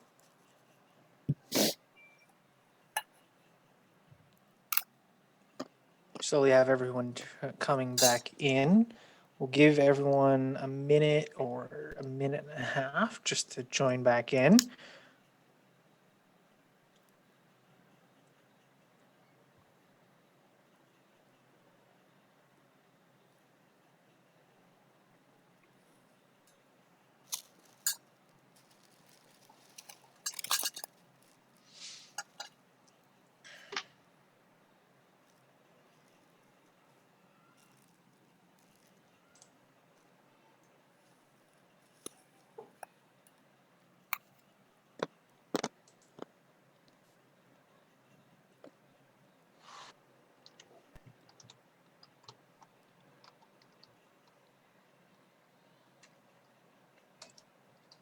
And everybody, we will be jumping over to Uzma Bhatti to cover academic integrity and the policies around that and the importance of this as well. I do want everyone to pay attention and understand. And tomorrow, if you have questions about these things, that is the time to ask them. I've been saying this all day because it is very important to cover this stuff and make sure that you cover it, make sure you understand, make sure you ask questions. Okay. So thank you for your undivided attention, no divided attention, undivided, to what Uzma Bhatti is going to be covering for us next. So thank you, Uzma. You are muted.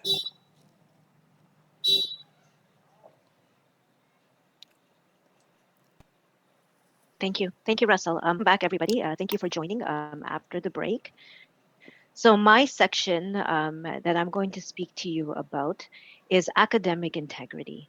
Here at Trios College, we do take academic integrity very seriously.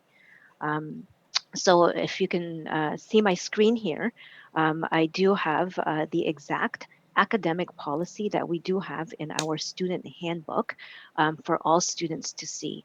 So as Russell did go over the student web and the portal. If you log into your student web, there is a section there under um, resources where your student handbook is located. The student handbook has all of our policies and procedures that must be followed by all of our students at the Brampton and Toronto campus. Okay, so what is academic integrity? Academic integrity is very, very important. So here on the screen, you can see the definition. So it's the practice of holding oneself and others accountable for performing all academic work in honest, personally accountable, and an ethical manner. Okay. Um, if someone does conduct academic dishonesty, there can be very severe consequences of this. Okay. So sometimes people may not understand, well, what exactly is academic dishonesty or academic integrity? So basically, there's many different areas and sections that a student can conduct academic dishonesty.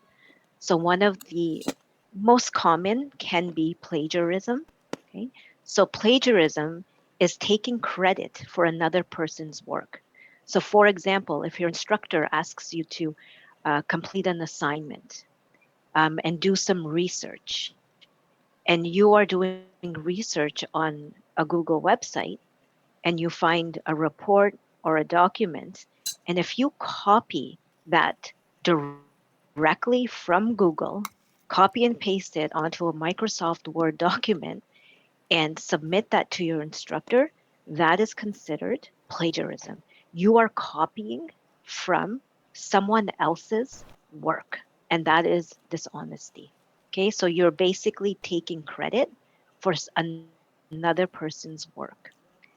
Okay, or if you are copying, for example, a paragraph or a sentence for an assignment, you must cite it. You must say that the statement came from this Google website. And throughout your classes as well, your instructors will be teaching you on how to cite properly when you are taking information or credits from other people's work. Okay. Now, another common thing can be group work. There's a lot of your classes where you'll be doing a lot of group assignments. Um, and sometimes students will take the exact same work that their group member or friend has done and also submit that. And sometimes that work is also submitted with the other person's name. So that you have to be very careful that you are not submitting another one of your classmates' work either. Okay, you cannot allow one of your classmates to do the work for you. I just mentioned here, you can see one of the points is using means, tools, or devices that are not permitted in preparation or completion for academic work. So again, that would be Google websites. Now, during quizzes, midterm exams, and final exams, we do have a specific program that is used, which is called Proctorio. Proctorio will be, the information on Proctorio will be provided to you tomorrow in your orientation. So Proctorio is a software that instructors use that during exam time, they are able to view videos of each one of their students during the exam to cite any suspicion of cheating during exams. So if you have somebody else in the room with you, you are also obliged to be on camera during midterm exams and final exams. Somebody else is in the room with you and giving you answers, or if you are using a Google website to find answers, the system of Proctorio that as well. So you have to be very mindful of that because instructors are able to catch any type of suspicion of any type of cheating that is taking place during exams or midterms. Okay. Also, another thing I want to mention is if you are copying and pasting from Google websites or from other places, um, the instructors also have another system that they could use called Turnitin, where they can take that assignment of yours, put it into the Turnitin system, and it will show them exactly where that work was copied from. Okay. Also, altering falsifying records or submitting false documentation is also considered an academic offense as well. Okay, you must do your work on your own. You cannot use anyone else's work. Um, Another point I want to bring up is it's very important to avoid a lot of WhatsApp groups where somebody might be trying to sell, or you can go on a website and you can buy an assignment. Again, Turnitin systems do also notify us that that is happening as well. Okay, so again, academic offenses cannot be committed because there are severe consequences to it. Okay, so I'm just going to go over the policy as well. Okay, so Trios College is committed to maintaining an environment that supports academic integrity, which I have already mentioned. Okay. Now, if someone is caught plagiarizing or cheating, okay, these are the consequences or disciplinary penalties that could be imposed on the student. Okay, so the campus director and the vice president of academics is highly involved in this process. And in the case of the Toronto campus, the educational manager, which would be Russell as well. Okay, so if someone is caught cheating, plagiarizing in any type of assignment, I'm going to repeat this because it's very important. This refers to any assignments, any quizzes, any midterms, or any exams. So there can be the consequence of reduced grade for the assignment or assessment. There could be a failed grade in the course. There could be suspension from the program, and there could be termination and expulsion from the program and the college. There will definitely be a record of academic integrity and all of the disciplinary actions that are put into the student file as well. Okay, so there will be a written. So if there is a first warning given, it could be a verbal warning that this cannot happen again. If this happens a second time and it's the same individual, there will be a written formal warning. And if it happens a third time, depending on, again, one-to-one situation, there can be expulsion from the college and from the program. And this is very important to note because it can affect, obviously, you're here on visas. If you have traveled here, you've done a lot to be students here, and the last thing that you would want is to be expelled from your program. Okay. Um, Russell, do you want to add anything to that? Because you and the campus directors do meet with the students when instructors bring this to your attention. Is there anything that you want to add to this? Absolutely. So the biggest reason that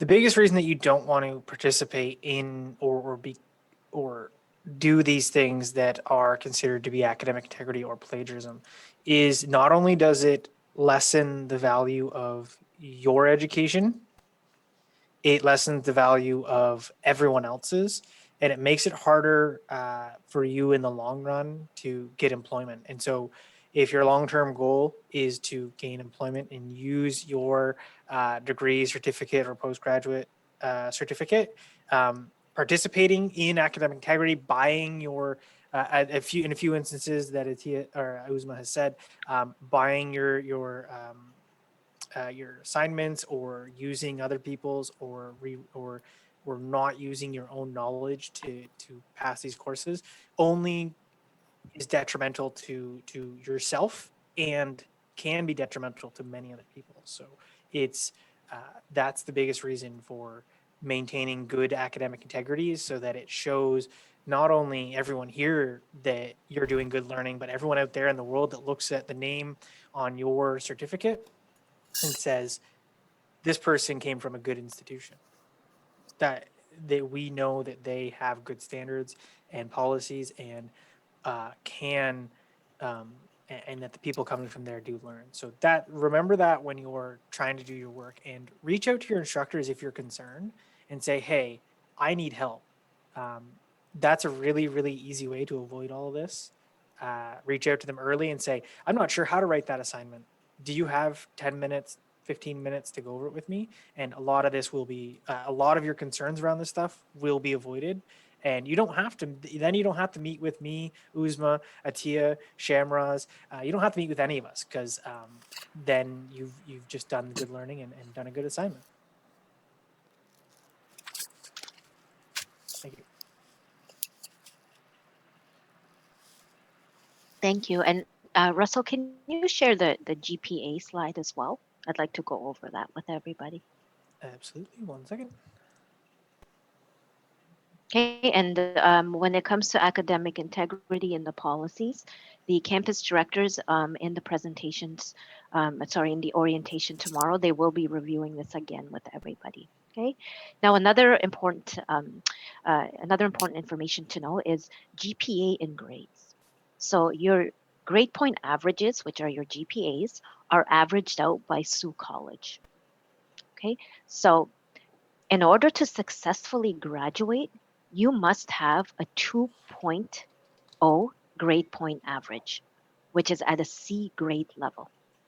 So if you look at this slide here, if you have a 90 to 100% in a final course, you have an A plus, which is absolutely amazing. And that equals out to 4-point equivalent.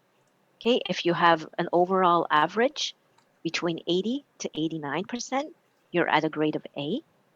70 to 79%, you're at a grade of B. 60 to 69%, you're at a grade of C. 50 to 59% is a D. And if you get below 49%, unfortunately, you do not pass the course and it's a fail. Now, in order for you to successfully graduate, you must have a C average. So this is very important to know, because if a student is passing all of their courses, for example, with 50%, they might assume that I've passed my course, so I am going to successfully graduate.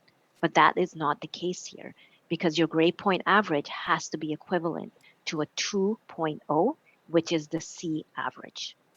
Okay, so this is very important to know. Your campus directors tomorrow will be reviewing this with you as well. Okay, we do have situations where students say, well, I've passed all of my courses. I've got 60s and 50s, but that doesn't mean that you graduate, because you're not equivalent to that 2.0 grade point average. Okay, this also ties into academic integrity, because if you do cheat, if you do plagiarize, and your grade point average is decreased, or your course grade average is decreased, this can affect your overall GPA average as well. Okay, so this is very important information for you to know. And as I mentioned, it's very important that when you are successfully able to log into your student web and go into that, please do review the student handbook as well. It is downloaded there for you to have for your information. Okay. All right, Russell, back over to you. And I believe the GuardMe guest speakers will be joining soon as well.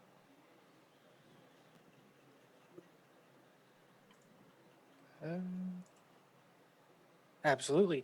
Thank you, Uzma, for covering academic integrity and grades. If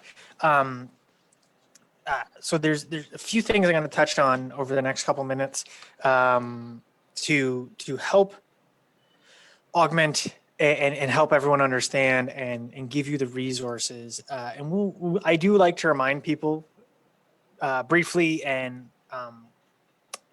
regularly about some of the resources that you guys do have to be successful. In terms of academic integrity, we've shared the policy with you. What comes next is we'll try and inform you as best we can on how to avoid it and the tools that you can use. Your instructors will do this. I will do this if you ask me about these things. The next part is there is a program that we do have for anyone concerned about writing in general. Okay. Each and every one of you has come here. You've worked in terms of English. You have come here and you've covered and you've achieved great level of success with your written, spoken, and comprehension of English, and that's awesome. I do appreciate every one of you for doing that. I've spent my life trying to learn French, and you guys and I can do passably, not well. Most of you can do really quite well with English, so I want to congratulate you on that. But if you feel individually that you need extra help with your English and you want to enhance your English and you want to work on it, I comprehend you for that. And we do have a program here, and we call it the ELT English Language Training, English Language Enhancement Program. It's an hour a week. You meet with our English language instructors and group of people that run a weekly course to help you improve your not only your reading, your comprehension, but your writing and everything as well. Okay, so it's called ELT. In your first week, next week, you will receive an email to join this. Now, one of the things that I want to make abundantly clear at this point is that the course will have no effect if you only attend one class. Okay. If you attend two, still won't have an effect. Okay. We do ask that if you are going to sign up for this program and this course, that you make the commitment to attend all 7 weeks. It's an hour a week. It's not during your class. It is not graded. It is specifically there to help you if you feel you need to work consistently on your English and your English skills, okay? But you must make the commitment to really be present, show up each week, and participate in what the instructors and the ELT group are there asking for you guys, asking you to do. If they're asking you to have a conversation, participate and be there every week. I've seen students who've come in and been very, very nervous about their English language skills. Even though you can speak, you can read, you can write, awesome. But they were very nervous in an academic setting. Things change a little bit. It gets a little bit more strict, and that can really give people some apprehension about being and maybe they feel they don't have the skills to be successful. I've seen people go from having those fears and then having none and really improving upon their English language skills with the ELT program. It is a free program, okay? But what I want to encourage is that if you feel you're going to participate, make the commitment to participate in the whole program. If you're like, well, I just kind of want to see what it's like, I'm telling you what it's like right now. Okay, it is great. It's conversational. The instructors make it as fun as possible. If you go in and treat it just like any one of your other courses, where you're going to show up every week and you're going to participate and you're going to do everything, you will get a large. You will see a large change in your skills, and then that all bleeds out into your other coursework. Not only are you now more proficient in speaking and reading and writing, when you go to do those academic things, you'll have that much more knowledge in English, right? We don't want English to be the thing that holds you back. So this program is there for you, okay? Look out for an email from Helen Gutos. It'll say ELT registration. Just sign up there. It will be coming out, so just wait patiently for it. It'll go to your Trios email in the next week or so for that, okay? But it is there to help you with everything English, right? You're jumping into that academic setting is different, and Helen is. I've seen her teach and work with people and help them improve their skills. I think what she does is awesome and amazing. So look out for that email as a resource to really help you improve if you feel you need it. If you feel that you 9s and 10s on IELTS, then by all means, you take that to the bank and do your best with it. But if you want to improve, and I believe that everyone could improve their English, even myself as a native English speaker, it's it's there for you to make use of. Okay, so that's ELT. The I'm just gonna check. to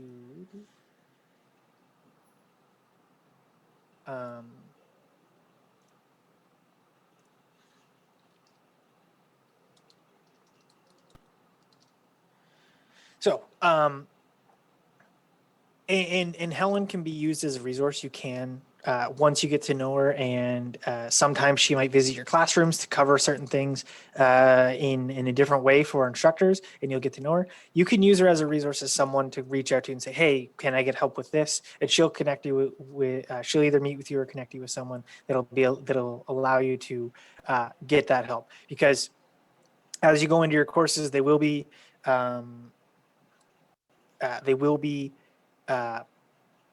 available for you as an extra resource around English language. So just because I like to make it abundantly clear, I'm going to quickly run through this, and I know I'm repeating myself, but I think sometimes repeating yourself goes to the benefit of everybody. So I'm just going to quickly jump back in here, and and it's okay if you want to give me an eye roll or a head roll, that's okay. I can only see about 20 or 30 people on camera, but I'm going to cover this really quickly just so that we aren't missing anything, and we are remembering the logging in to our student portals, and then I'm not going to go in super detail again. Okay, I did that for 45 minutes. I'm just going to do a little 5-minute, 10-minute quip on this, and then we'll move on from it. But in here we have our student web and our My Sault College portal. Okay, these are kind of the two most important spots for getting information. This website that I circled up at the top that I told you to bookmark earlier is SAULT.trios.com, COM. Make sure you bookmark it. I'm actually not even going to recommend that you bookmark it. I'm going to tell you to bookmark it right now. Okay. Type it in, visit the site, hit bookmark, and then you'll be all that much more ready for all of your future courses. Okay. But on this specific page, the student web is for all things daily learning, your schedule, your events calendar, your grades. There is technically a link to Brightspace through the student portal, as well as your student handbook. Uzma just went over academic integrity. If you want to review that yourself and read through everything that is there, that entire policy is in the student handbook written out for you, okay? I'm not saying you have to go read the student handbook, but what I am saying is that you need to go, that it is there for you. You don't need to go do it, but it is there for you to double check. That's what's in the student web. To log into the student web, you will need an email that is at Trios,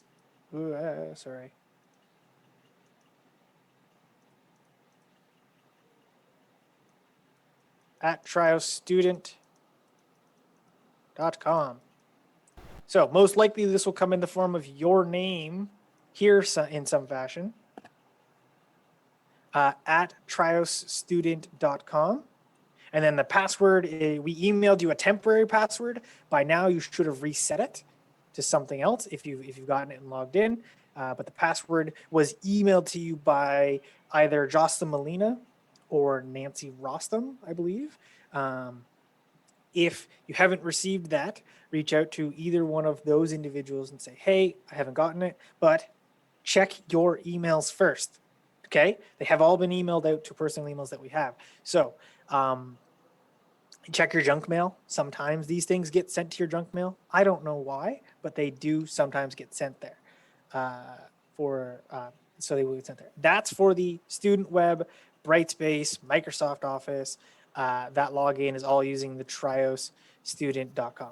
Now, the other one, this one down here, My Sault College portal, is your student ID or your student number. And then the password initially follows the same pattern for everyone. It is welcome and then your postal code from your home country. Okay? Sorry for the bad writing on the screen. I hope everyone can read it. because I can't. But it's there. So for my Sault College, it's a student ID, and the password is your welcome and then your postcode. Once you get in there, I've expressed this a few times, reset it. Okay, set it to something that you know and only you know, and then it's safe and secure there. Okay, to quickly review stuff that you can find in the My Sault College portals: anything financial, final grades, transcripts, enrollment, enrollment letter, receipts for things. I've only actually been in there once or twice. Thank you for listening to me and covering that stuff. I wanted to quickly cover that again for everyone here so that you have a good knowledge of those portals. Okay, it is super important to understand the difference and where you can find that information, because it's your information. You guys can go get it there. And remember what I said about password resets, please. It just helps you make sure that you have access to those things. So what I'm going to do now is I'm going to pass it over to our GuardMe representatives and Lucia, who will be covering GuardMe and the information regarding that. This is your health insurance policy and your health insurance stuff, so that you guys know how to access that stuff when you come to Canada in the future. Okay, so it's there. It will be helpful for you. Okay.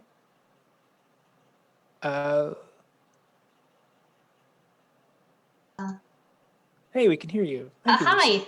Hi, can you see me? We can. Awesome. All right. Thank you for joining us. I'm just going to share my screen and start with the presentation for your GuardMe more enhanced plan. That is the one that will cover you throughout your studies at Sault College. So bear with me just 1 second. My colleague Rasha should be joined. That's what I was delayed a little bit in starting. So we hope that everybody is well and healthy. That's all that we are interested in knowing. GuardMe is the company that provides you with the policy that all of you as an international student have attending Sault College. So just a little overview. The healthcare in Canada is expensive. You don't have to worry about these tag prices. The policy will cover you in the event of a new illness, sickness, or accident. So we will pay 100% of the eligible charges with no deductibles or co-payments. Hospital fees, doctor's visits, x-rays, and any further testing will also be covered, and as well as the prescriptions if the doctor deems necessary to provide those. Very important for you to keep in mind, the GuardMe policy is coverage. It will cover you for new and emergent conditions. Anything that happened prior to your start date or the start of the policy, or September 1st in this case, it will be, so yesterday, will be covered. But, sorry, everything that happens before the start date will not be covered. Everything from September 1st until the end of your program is number listed. Make sure that you both print this document and have it in a hard copy, as well as take a picture of it, so you will have it in a soft copy in case you need to access the information later on. Most of our pharmacies and dental offices will accept this GuardMe card as a direct payment, so you don't have to pay upfront. Very important for you to know when you have to call us, call the claims team, is before you are going to the hospital or being admitted to the hospital. And before you go to any expensive diagnosis testing, either MRI, CT scan, ECG, whatever, ultrasounds, because those tests are not done through direct billing. Those tests you have to pay upfront. So if the doctor suggests that you need special further testing, you have to call us and make sure that your policy will cover these expenses. If you're heading to the hospital, just make sure that you bring your GuardMe card, the one that I showed you is going to be emailed to your inbox, photo ID, whether it's your student card, passport, or something else, and be ready to pay for the visit in the event that the hospital is not accepting direct billing. Then with that receipt, please make sure you keep it, take a picture of it, and you will submit the claim for a refund. In a nutshell, this is what we will cover. GuardMe will cover you for new injury, illness, or accident. Be aware that we will cover for medical treatment related to COVID-19. If you need to be admitted to the hospital, if you need medical treatment in any case. What we won't cover though is the quarantine expenses, the testing and the vaccination of the COVID-19. So this is a little, you can read the rest, but I just want to expand a little bit on this. Myself, I had COVID last year and my symptoms were a bad flu. So what I was taking was literally Tylenol. So if happens to you the same situation and the doctor says you need to rest, drink some soup, of course you have to quarantine. Those expenses will not be included in the GARMI policy. However, if you have difficulty breathing and you need to be admitted to the hospital for further medical treatment, a ventilator, incubator, oxygen, whatever, those will be covered. So it's a big difference on that. The testing is also not included, neither is the vaccination. For that information, you can access Ontario Health and find the vaccination clinics near you. And if you are doing that, that's the route to do it. Just be upfront to them and tell them that your GARMI policy will not cover you with the vaccination. And there's a campaign across Canada that will vaccinate everybody without proof of payment. Routine checkups, there is just one per policy, just check your policy wording. We won't cover glasses or contact lenses, neither birth control or over-the-counter medication.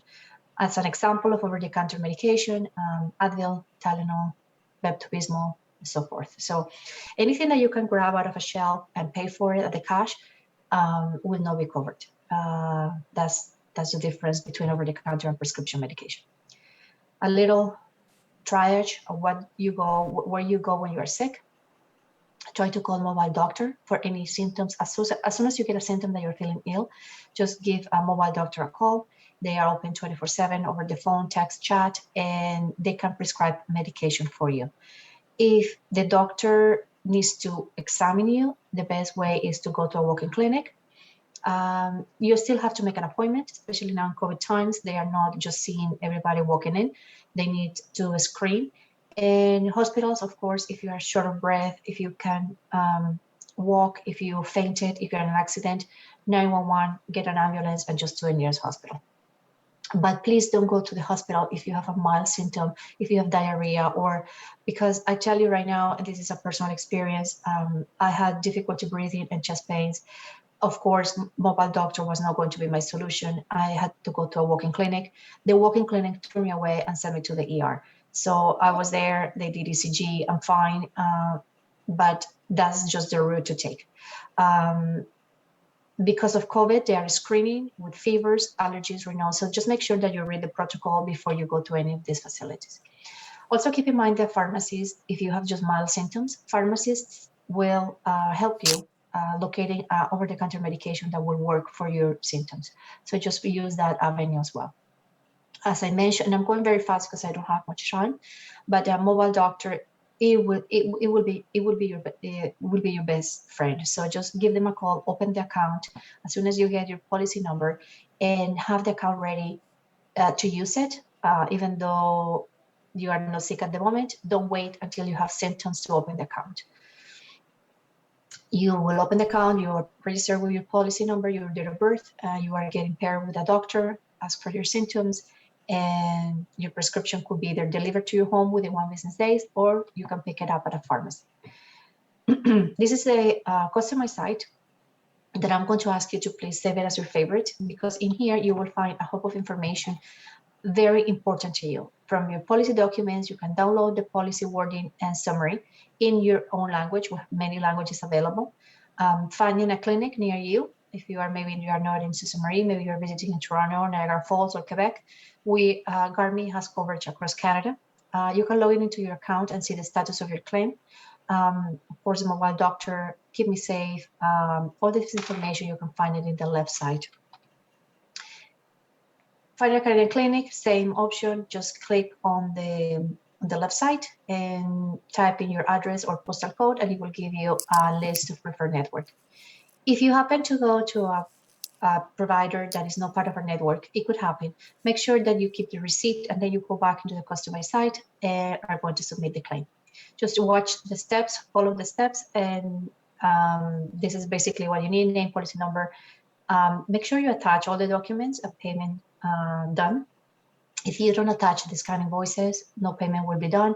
So this is what I say to you again: make sure you take pictures of everything that you pay related to your claim. Reason for the visit, receipts, and signature and date. And that's about it.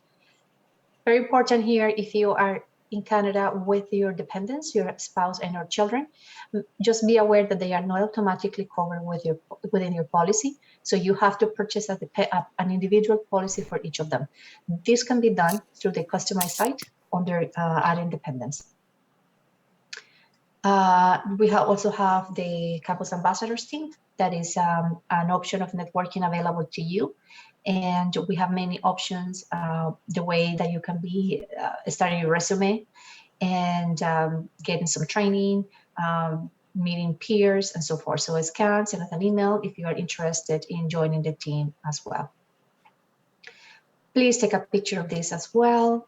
This is the emergency line. The email, if you have general inquiries, is customercare@guard.me. Make sure that you attach the or write on the subject line your policy number. And if you already have a claim in process and you want to ask some questions, please email directly to claims@guard.me. If you email customer, forward the invoice or tell you to call claims, because they manage different departments. Your website is guard.me/SC for Sault College. So use that. Also take away for this presentation, make sure you download your GuardMe card. Make sure you take a picture and print the card. Open your GuardMe account and mobile doctor. Always take pictures of your medical receipt or expenses. Make your guard.me/SC your favorite site, and email customercare@guard.me if you have any questions. Not sure if I have a space right now or time to have some questions. I do believe Rasha is with us to talk about Keep Me Safe. Yes, the one question that that just to get final clarification, Lucia, would be when are they getting their policy number and how? Yes, they will receive an email around the third week of September. You can check with maybe if Jessica is in the session, she can clarify. I am not sure exactly when are we send it. This is requested by the school. It's not our decision. Right. We just have to clean up the list at the back end. That will be an email sent to their Sault College email account. Okay, so they have to check the inbox. If by the third week of September no email has been received, just start checking the junk and or the spam folder, and that will maybe it will be there. And just to reiterate, everybody's covered as of yesterday. September 1st is the first day of the coverage, even though you don't have the card with you. So if you have to go to and really just practically, it's only if they have traveled, correct? Like this does not work. This is valid, correct. This is only applicable in Canada. Okay, so just for everyone that is listening and has, you will receive an email. Most likely you will only receive this email if you have traveled. Okay, I am very certain that the person from main campus through college that connects with GuardMe doesn't do so unless you are traveling. Because there's not really a point. Okay, Correct. if you are staying in your home country and you are learning from your home country, which you can do. You will not receive this because it doesn't work in your home country. There's no point to giving you and making you set up all these accounts if it's not going to work, right? So when you do travel, this policy will be implemented and you will get the policy number. Should be scheduled for the first day that you are landing. And this is one of the big reasons why that iSent app that Heather was talking about at the beginning of our session today is so important to let us know when you are landing, because not only do we need to help you or do we want to try and help you while you're traveling, we also want to make sure that you have health insurance when the day that you land, virtually the moment that you land in this country. We want you to be covered by the healthcare, and we want that healthcare to last as long as possible. So that's why you need to download the iSent app and make sure that you're using it effectively if you are traveling. Okay, you can get a lot of other information from iSent, but traveling, you need to communicate with us so that everything that Lucia just talked about will be applicable to you. Okay. I'm not going to go into any other specific questions. Lucia gave you a whole bunch of great contact information. Send it through to there. If it's specific stuff about like what's covered and how do I get added dependent and stuff like, send it there. Okay. We will we'll cover it there. So we wanted to throw it over to Rasha, correct, to cover Keep Me Safe. So by all means, Rasha, whenever you're ready, feel free to unmute and take your presentation away. Thank you so much. Good morning, everybody, and welcome to a new semester. I will be sharing my screen. I'm going to be talking about Keep Me Safe Team, your mental health support program that is available for you.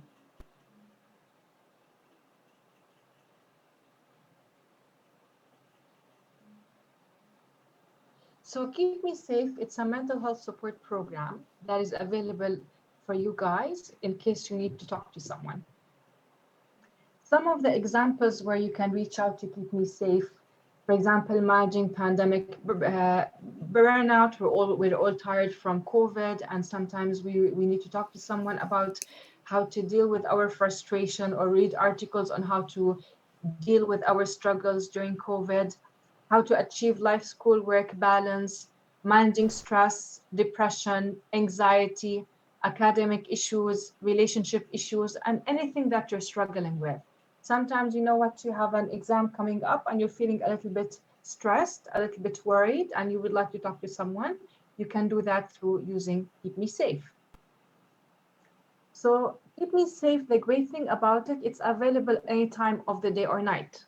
You have great school resources, but sometimes let's say you can't sleep, it's 2 a.m. in the morning, or it's Saturday morning, or it's Christmas Eve and everything in the school is closed. So you can actually reach out to Keep Me Safe 24/7, 365 days a year. It's a confidential service, which means no one from your friends or your family members or the school will know that you reached out to Keep Me Safe. It can be accessed from anywhere in the world. So if you're here in Canada, that's amazing. You can reach out to a counselor and speak to someone whenever you need. But if you're also studying from abroad, let's say you're a student studying from India and you're in India right now, you can also reach out for support and reach out to Keep Me Safe. The great thing about it, you can speak to someone in an unlimited real-time support. You want to talk to someone now, you'd like someone just to help you with your day. You are having a bad day and you just like to speak to someone once. You can connect with a counselor through the app. I will speak about the app later on in the presentation. You can use the mobile chat and you can use the website. There's also short-term appointment-based support. Sometimes we would like to speak to someone regularly. We would like to speak to someone more than once. The great thing, you will be connected with a counselor within 3 to 5 business days, and you will be speaking to the same counselor.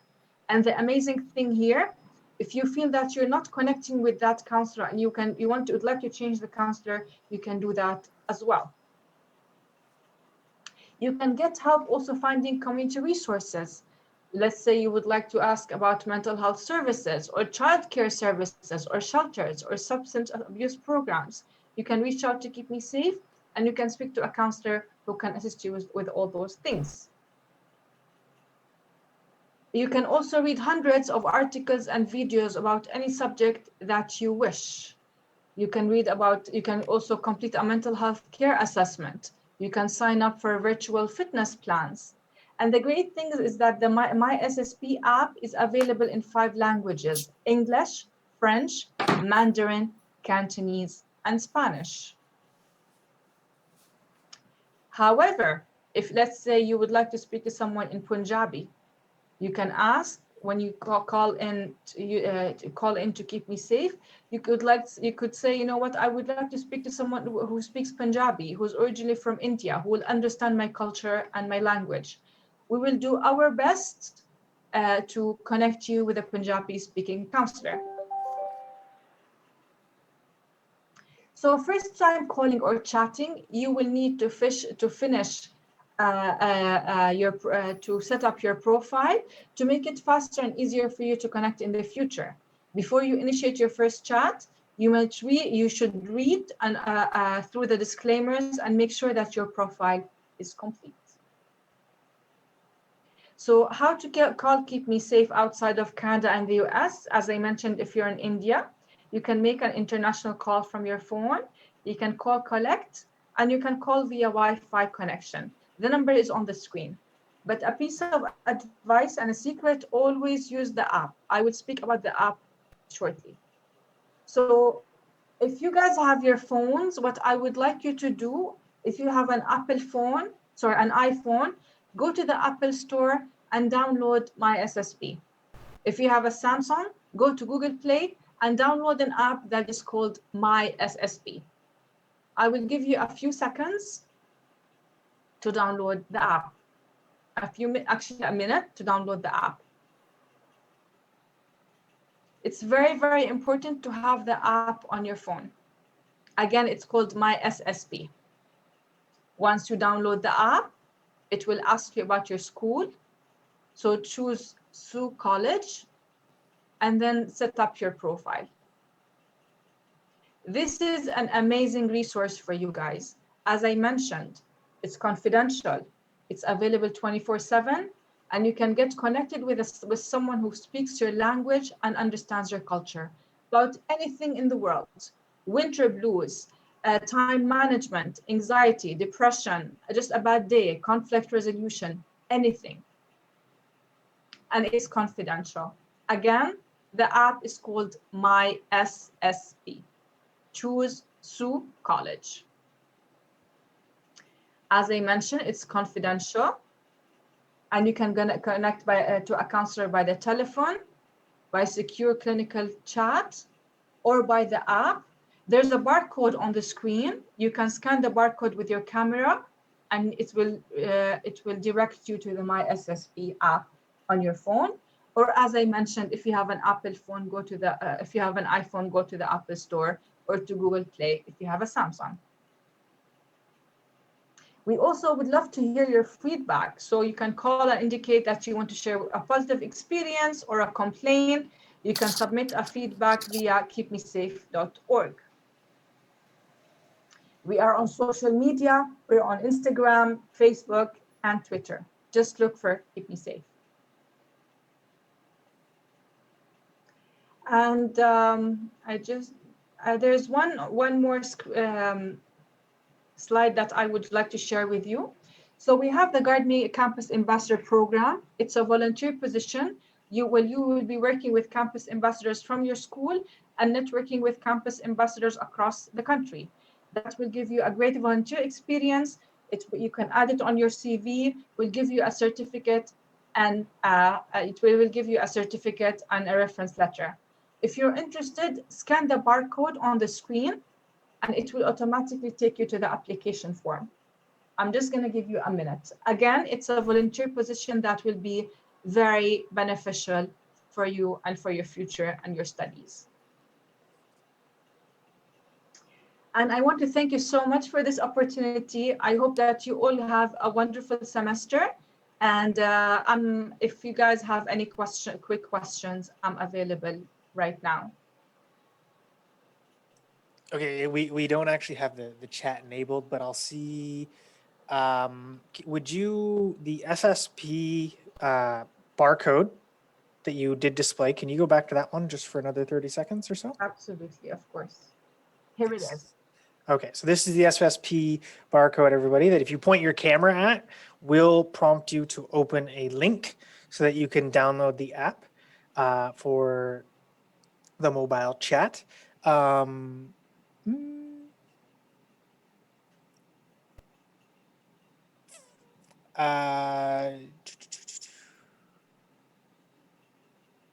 So the only major thing that is jumping into my head is it was just to bring this up. Other than that, it is the only question is these two services, everybody, are part of your tuition fees and everything. So you don't have to use them. I always say when it comes to resources like this, that they are by no means do you have to use them, but they are there for you to maintain not only good physical health, but good mental health, which in high pressure environments like going to school and high pressure environments like things that we unfortunately do have to deal with day to day during this time, these resources are there for you. Make use of them, and by all means ask how you can get and access these resources. We want you to be not only physically healthy, but mentally healthy as well, which is its own task sometimes. So thank you, Rasha, for My the pleasure. introduction Thank to you Keep so Safe. much.